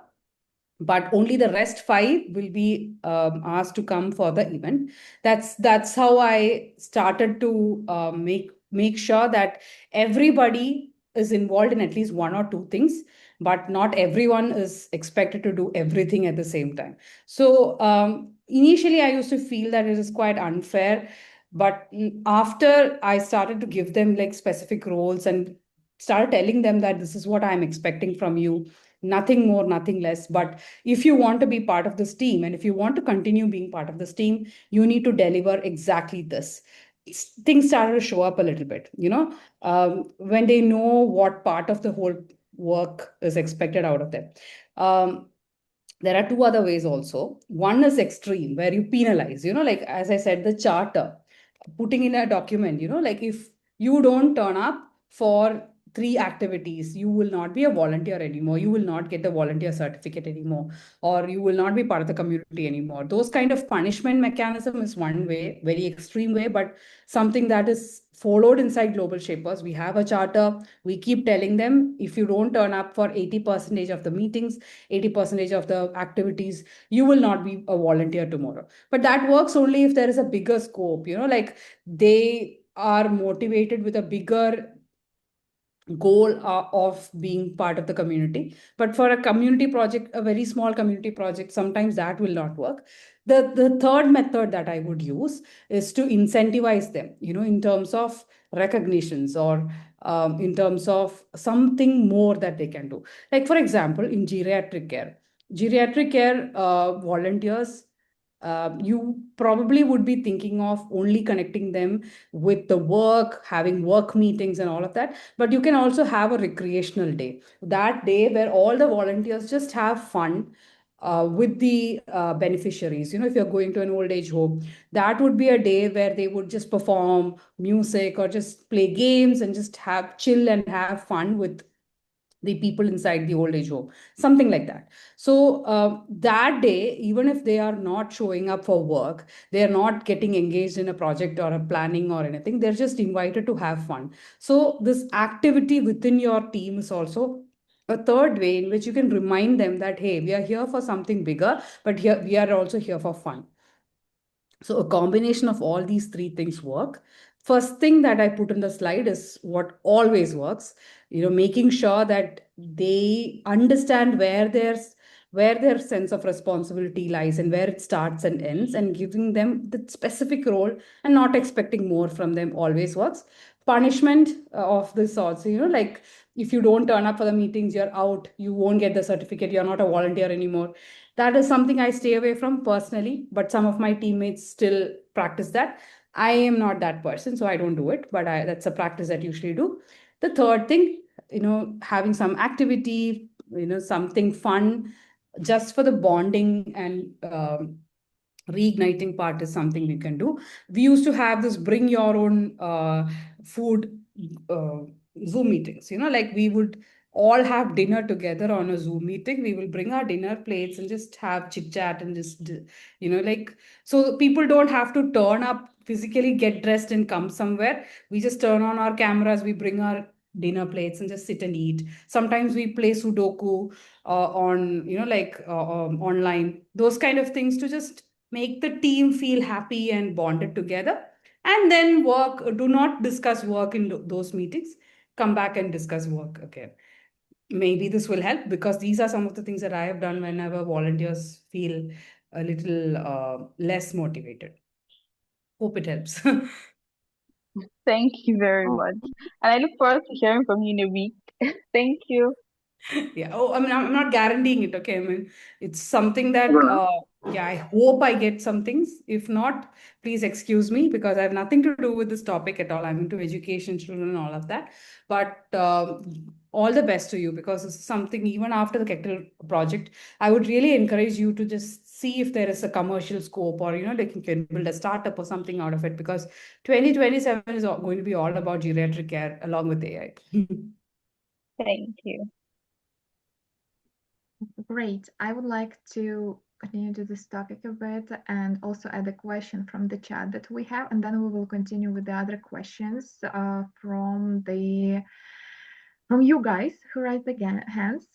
So we have a question from Getahun Amante about volunteering recruitment may require funding both for materials and transportation. How can we proceed in such cases?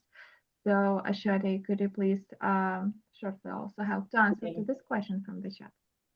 Okay, so again, sticking to generic terms, but logistics, especially logistics. So whenever we are running a project, we might need a lot of things that are like transportation, food, the day of the venue. If you're having an in-person event, um, always do not always think about having money to do certain things. You can always think about people who can render services for other trade-offs, right? For example, marketing.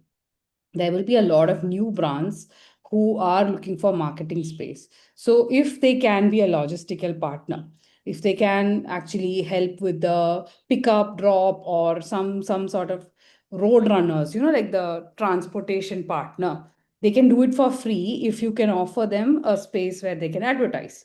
Or maybe all your flyers will have that partnership logo going on. New companies will be ready to do these kind of advertisement if the audience is right.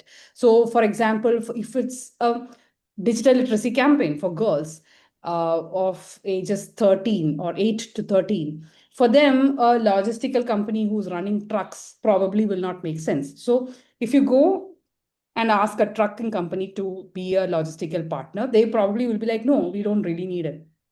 But at the same time, if you are going to, say, a bookstore who is selling textbooks or good books, like the fictional books, they might need a audience who are in the age group of 18 to 13. Ask them if they can be a sponsor or they can be partner for anything else, some part of your project. That will be how you can do partnerships and get things done even when the funding or the money is not involved. uh, Alexandra, is that in the same track of the question that was asked? Yeah. Yes, it is. Yes, it is. They are So shortly. I'll give you two examples of what we did practically for the India Kectil conference. Okay. Logistically, there were a lot of people who were coming in and staying for, so India being a big country, and we were having a lot of people fly in from different parts of the country to have, to attend the conference inside one particular city in India. I had a partner who was something like Airbnb, who was a platform who was running hostels and like the hotel booking platform. They gave us a particular coupon code that all the participants could use and get around 60 to 70 percentage off in their bookings. So instead of going for Airbnb, they would go and book on this platform and they would get cheap stays, very good stays which are cheap because of the 60 to 70 percentage off that we were offering on for Kectil India conference attendees. And at the same time, for that new company, we were giving them so many people who were actually signing up and using their platforms for our conference, but at the same time, they were acquiring more users, right? So be intelligent about it. For Uber also, I had actually spoken with Uber and we had gotten a coupon code for all the people who are traveling from the airport to our India conference. All the speakers and all the people who are coming in, they use the coupon code. So Uber also helped us, even though Uber really does not need that sort of a advertisement. They also offered us a coupon code that we could use and save money for our Kectil attendees, but at the same time, um, this was one way we could offset the cost for a lot of people. So yeah, that's something I have done personally. Thank you very much for sharing this. Also, let's move on to another questions from the guys who raised their hands. By the way, I just want to remind about timing. That we have limited time for the sessions. And guys, if you will have still questions after the webinar, please don't hesitate to reach us on the chat that we have for the Kectil community projects or via email. Or if you have some specific question just for the Ashwati, also don't hesitate to text us on the mail. We will forward your email directly to Ashwati if you will have something to ask her. So let's move on. Muhammad Ali, please move on with your question.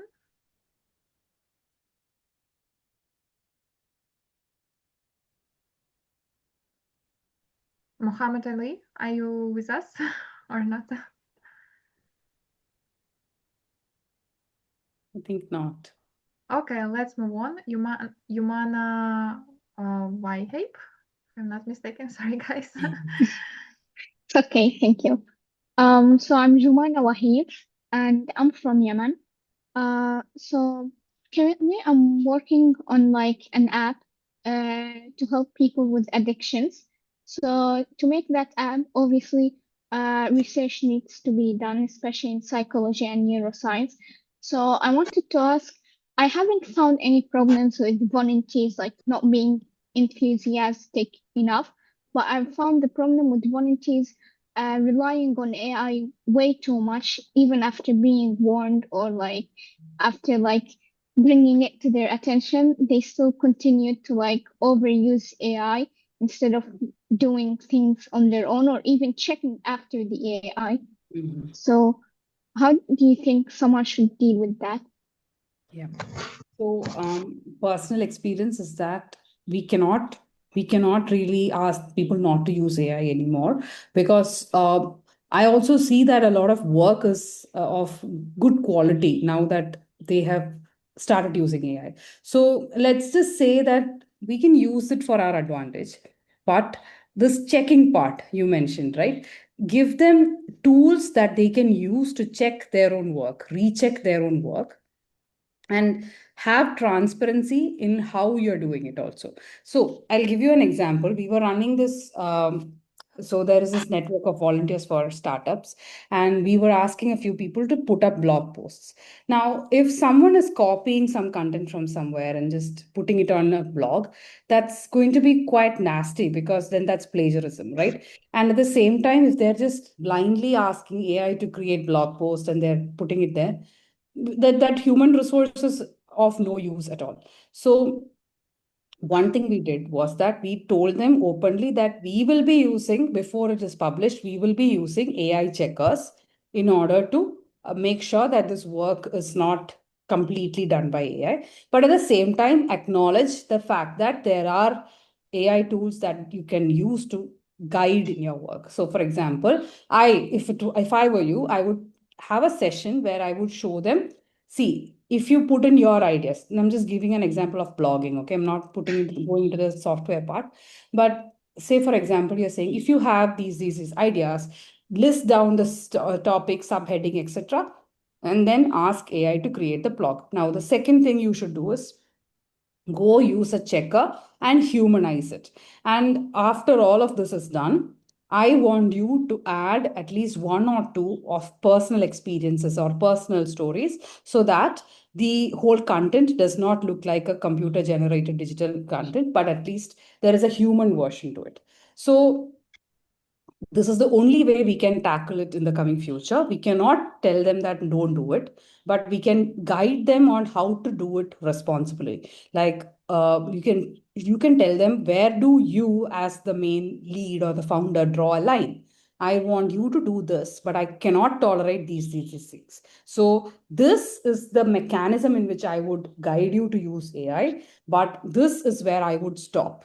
And anyone who crosses the line, who tries to like do become too smart, is probably not going to have a space in the team. But you cannot escape it anymore. So you should have your own AI usage protocols, like in Kectil. I know assignments are quite important, and everybody has this fear of whether people are writing assignments with AI. But when we give them a guideline on, okay, this is how we want you to use AI, but this is how we will not tolerate AI. So those kind of guidelines, the charter, as I mentioned in the charter, or a set of guidelines, is always very, very important when it comes to such tricky situations. Thank you so much. Yeah, that gave me ideas for how to deal with that. So thank you so much. Thanks, Jumana. Thank you very much. And let's move to another question. So let's take one more or two maximum questions, and we will finalizing today's session. So Eduardo, could you please go on with your question?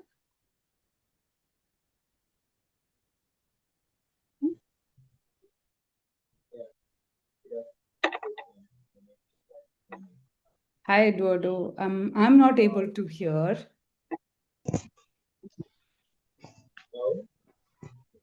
Alexandra, are you able to hear? Not so, it's just like slightly hearing a bit, but nothing too much. Eduardo, if you want, maybe try typing it in the chat. We're not able to hear you because of your connectivity. Thank you. All right. No worries. No worries. Okay, let's move on to Samuel Aylori.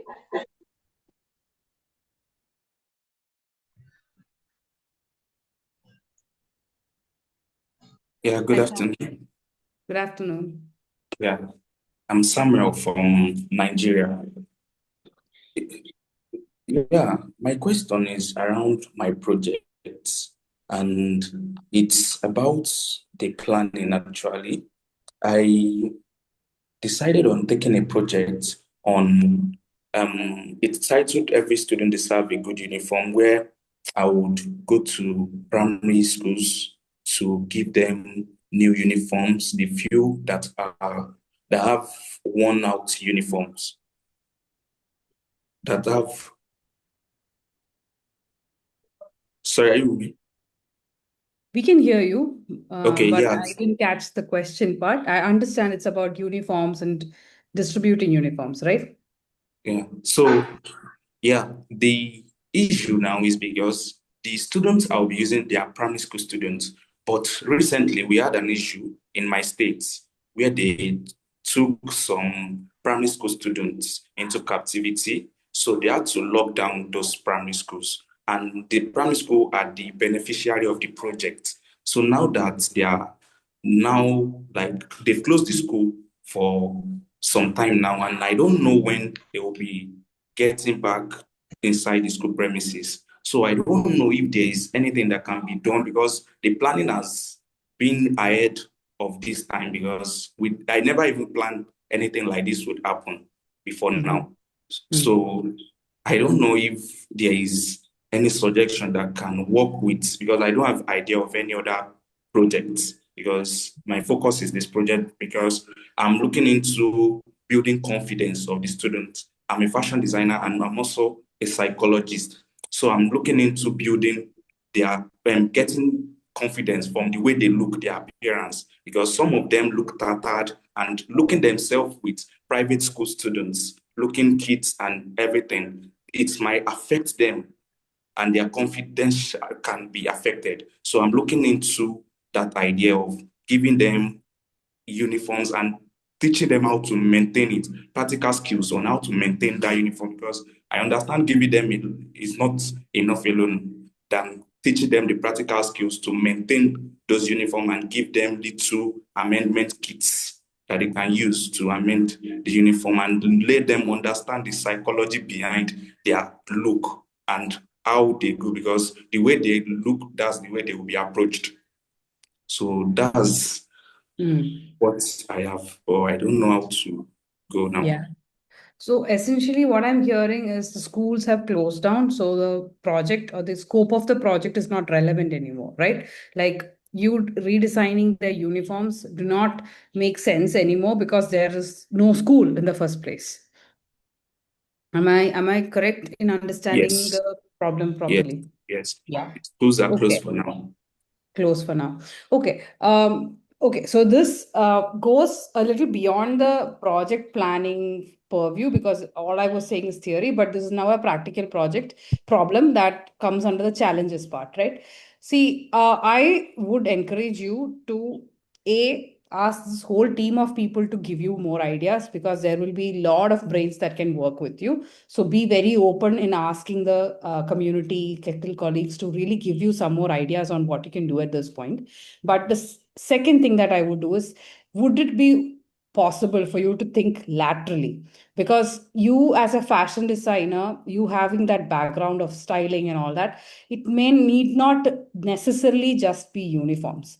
Can you think about personal grooming and can you think about like equipping the youth to show up a certain way, the personal grooming part about how their hair should look like, how they, if it is a team of boys, how they should always have their beard groomed or trimmed.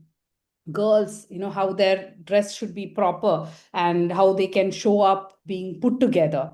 There is always this way of being good looking and being put together. So how does that happen? Etiquettes, smelling good, like we had a sir who used to tell us that, always you showing up in good shoes and the neatly ironed shirts and smelling good is always a good important thing. So those kind of things are some life skills that students are not probably given in schools because it's all about science and math most of the time. That personal grooming and how do you show up, how do you look good.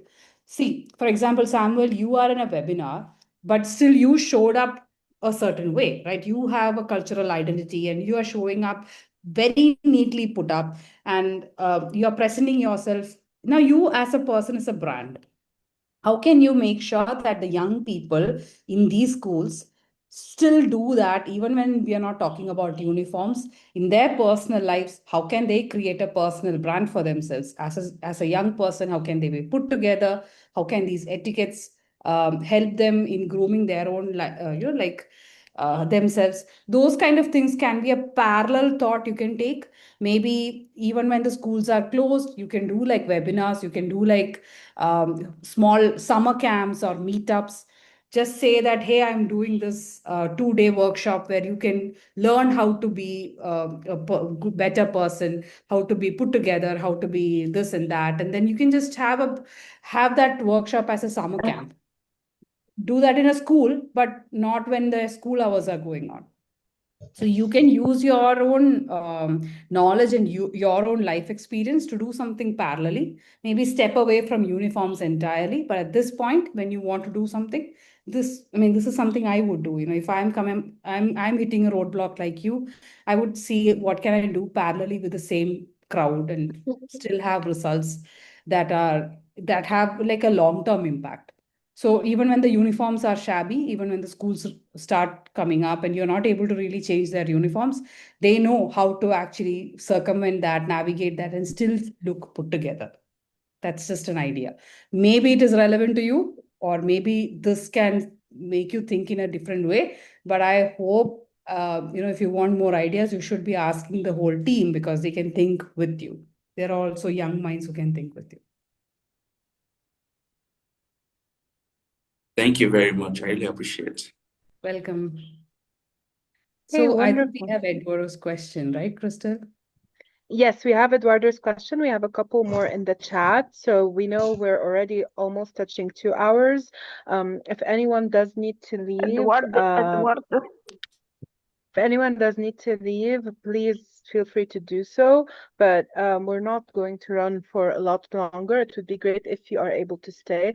And maybe, Ashwati, we can do like a couple of lightning responses, just quick responses to the questions. Sure. So starting with Eduardo's question, Eduardo's saying, I'd like to get some enlightenment on how to measure impact in a project, totally based on workshops and open debates related to mental health issues. I'm asking this because I had already mapped my project out, yet it seemed to be really out of the context, and I felt the need to restructure it as a whole. Mm-hmm. So Eduardo, this impact measurement is a huge topic in itself. Okay, as I said, it's something that it will take at least an hour, and especially to tailor make it for each and every one of your project ideas. That's a huge task that probably we can't address in a minute or so. But go back and Google this thing of output, outcome, and impact, right? So how we usually map an impact, like when we are writing the impact is we look at what all are the inputs that go in, what all are the outputs that come out of. What is the core activity? So we have input, core activity, and output. Now, once the output is mapped, we look at what are the medium to short term outcomes and long term impact. So this is the general format that I had mentioned, and this is the general format that I would still use. But this is where I would ask you to start your Googling from. And I'm being very, very, very cruel here by saying that you have to do this research because we cannot condense any of these learnings into a minute's answer. But rely on this format. This is what you should go back and Google.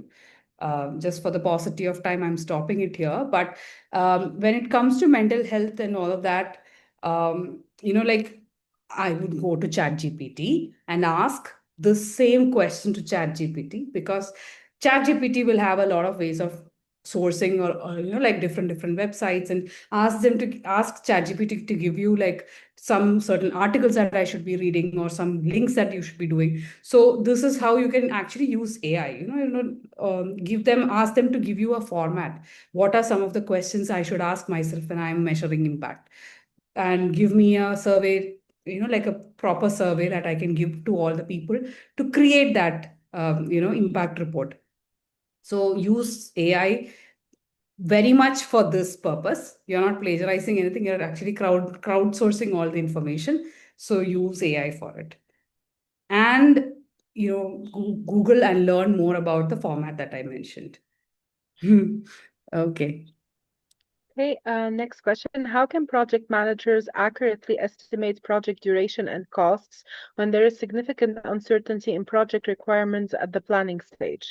Oh, yes. So, as I said, I did mention this during the sessions, start of the session itself. Sometimes we are not accurate at all, but we always need a starting point. We cannot just say that, hey, I don't know how much time this will take, so I cannot plan at all. We always need a starting point. So, if you are thinking you have a deadline of within 6 months, this project should end. You know very well that there will be some buffer time you need to put. So internally, you can say your deadline is 5 months from today and start planning from there. So in these situations, I would always look at the deadline or the end goal and start planning starting from there. Instead of starting from today, I will start from the deadline and backwards. Same for the cost. If I know that I can only access, say, $1,000 as a total project fund for 6 months, anything and everything, and I need to finish within the $1,000 that I have. Then I start from backward from there. What are the priority items I need? What are the things that I would spend most on? So, like in Samuel's case, redesigning uniforms and stitching uniforms and distributing uniforms, the stitching part is going to take all the cost. So, $500 are assigned for that. Now, let me work back from there. The designing, I can do it at zero cost because I am designing. I don't want to pay myself anything. So, that cost is done. So, that way you work back from the total budget that you have instead of thinking what you can actually spend, what all you do you need to spend, and then raise funds for it. So that smart goals, again, when you have an relevant and achievable goal with you. So why I said 1,000 is sometimes in your experience you probably don't have experience raising $25,000. You have only raised maybe $1,000 in the past. So start from there as a planning, and when you start executing, you are now good enough to raise $2,000. Then you have a leeway. Okay, now instead of 500 for stitching, I can actually assign 1,000. You go back and change your plans once the execution starts. It's always like that. You cannot always keep revisiting your planning phase and change it according to whatever is happening during the execution phase. Crystal, any more What? questions? Yes. There's one about what role do we give to the person that we as project leads consult with during the brainstorming phase? Hmm. As in, like, what roles do we assign in the RACI method, right? So there will always be one or two people who are brainstorming. That is the R. There will be these planners, 3 or 4 people who are actually sitting down and doing the planning. They are responsible for it. You, as the project lead, is always accountable for it. So project lead is the A part, accountable part. If you as a project lead are also in the brainstorming, you will also be assigned the role of R, who is responsible as well as accountable. Now, if you are just consulted on it and you never take part in the brainstorming actively, then you are an accountable as well as a consultant part. But the other people who actually did the planning are the responsible people. So this is how you would map it out. If a project lead or a volunteer A or B is physically present inside the discussions while the planning is going on, they are assigned R. If they're just brought in as a subject matter expert, they are a C. And if all of this is done and then they're just given information that this has happened, they are an I. And if they are the people who are asked to, like, hey, what has happened? Did the planning go bad? Or if the planning has not happened at all, why hasn't it happened? Those kind of questions are answered by the person who is A. So one person definitely can take up multiple roles, and it's not set in stone, but just having an idea on who is involved in what, and especially at least one person who is accountable, is much important while you're assigning roles. Another interesting question. How can people believe that my project is true or real in case I want to help them by distributing something? Oh, okay. So this is the pitching part that I mentioned. Go back to that slide when you don't have the impact story in place, but when when you're designing your pitch, this is the problem and solution part. If you are able to showcase that problem properly, then people will believe in your project, no matter what the solution is. So in my experience as an entrepreneur, when there is a very big problem, people are looking for a painkiller for the problem. They will buy into any solution that you are offering at this point. So this is a very off topic thing. There's this whole webinar that I had taken quite some, I think 2 years back with Kectil itself on this problem identification and all of that. So this is something I would say, any problem has two things. Either you can, there's a vitamin solution to it or a painkiller solution to it. Some problems just need a vitamin. Like if you have a headache, you need a painkiller. But if you have hair fall, you just need a vitamin. Similarly, if this problem is a huge problem and people really, really need it to be solved, then if you offer them a painkiller, they'll be very happy to buy into your solution. But if it's a hair fall and then you're just giving them a vitamin for it, that is just a good to have thing, it will be a little hard to convince them. Now, let me give you a real world example. You have a pothole on the road. People are meeting with accidents because the road is constructed poorly. Now, if you give them a solution like, hey, let's go and fix the road on our own, let the public, as a public, let's just fix the potholes, fill the potholes, and fix the road, that's a painkiller. But if you're offering a solution like, say, let's go and meet the minister and ask them to do something, that's a vitamin. We all know it probably not going to happen today, tomorrow. So that is how I would define it. If your problem is good enough to offer a painkiller, go for it. If it's just a vitamin that can fix it, don't waste your time with it. Okay. I'm just being very quick with the answers. I don't know if it's landing properly or not, but yeah, I'm trying to address it as quickly. So one last question, and I think this is also an interesting one. It relates to inclusion, specifically the empowerment and inclusion of persons with disabilities. So how can one make sure that their project promotes the inclusion and empowerment of persons with disabilities, and how to measure that impact? Okay. So, as I said, when you are putting in people or volunteers into buckets, always, survey or ask them their comfort level in terms of what do they want to be. Do they want to be physically part of the project or do they want to be behind the scenes, right? So, do not expect everyone to show up in the same capacity as every other volunteer. Now, we are now talking about someone with a disability, but trust me, people have hidden disabilities, right? Someone who can walk around, who can actually show up, smile, they probably are not in the best of their health.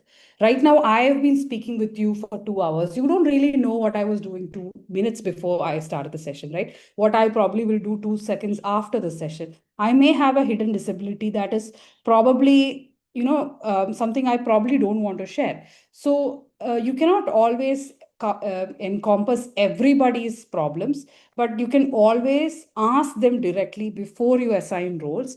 What are they comfortable in doing and how much are they willing to give? Now measure them based on that commitment that they give in the beginning of the project. So if they're saying, I can show up during the project, I can say, for example, I can show up and be part of it on weekends, but not on weekdays because I have certain other things happening on the weekday. If all our events are running on a weekend, count me in. Now, if they don't show up on a weekend without giving you a good reason for why they have not shown up, measure their accountability, measure their performance based on that. But do not measure them against something that happened during the weekdays where they did tell you that they can't show up, right? So that is how you can tailor make impact or success measurement for each of your volunteers. Be very, very open and specific in the beginning itself, asking their commitment on what they can do and what is the scope of things that they can do. And hire them only for that. Don't expect anything more or less from them. That's what I would do. Great. Thank you very much, Ashwati. And thanks everyone for today's session. And before we are finalizing, guys, so I would like to ask everyone to turn on your cameras, show your beautiful faces, and let's do a picture together that you can also use for your social media and posting and tagging the Kectil and the speaker as well and our team too. So please don't hesitate to show up. Let's wait a minute so everyone will turn on the cameras. I will do a few screenshots and share with you today on the chat too, so you can use it for your social media too. Oh, just a bit, guys, just show up. Okay, if you're so hesitated and so shy, don't worry. Okay, let's do some pictures. Oh, still, I see. I see few beautiful faces. Thank you very much. Thanks. Thanks a lot. Okay, so are you ready? Let's do 1, 2, 3. One done. Let me save it quickly. And one more. Maybe someone also will decide to join this picture. 1, 2, 3. Done. Thank you very much, guys. I hope that this session been really interesting for you and very useful, and you learned a lot of things. By the way, if you will have any questions, don't hesitate to text us on chat, on email. We are here to support you. I will quickly update you in regards to mentorship. So during this weekend, we will contact all mentors and follow up if some of you still haven't received the messages, but I also encourage you to double check spams as well on your mailbox. And also what I want to ask all of you, it's not just keep all our other webinars that we are preparing for you. And please kindly note, we will do a follow-up via mail too, but our next webinar will be on July, on Saturday, if I'm not mistaken, July 8th. And other webinars, it will be conducted during Saturday's time. So we will do a follow-up. We will remind about the dates, times, and etc. And yeah, please don't lose the chance to attend, to ask your question, to learn something new. I believe it's very, very useful and helpful for all of your developments, projects, implementation, and everything that you're doing, because you're doing a great job. And all together, we are doing big difference and huge impact on this world. And also, thank you very much, Ashoti, for your time today for this session. It's been really nice. I thank you very much for the bonuses part about reporting, because I remember the last year we got a lot of questions through that, and I remember that you also been one of the team member who reviewed the project. So yeah, guys, thank you very much for being with us today. Thank you, our beautiful speaker, for being with us today, and see you on the next session too. So thanks a lot. Bye bye.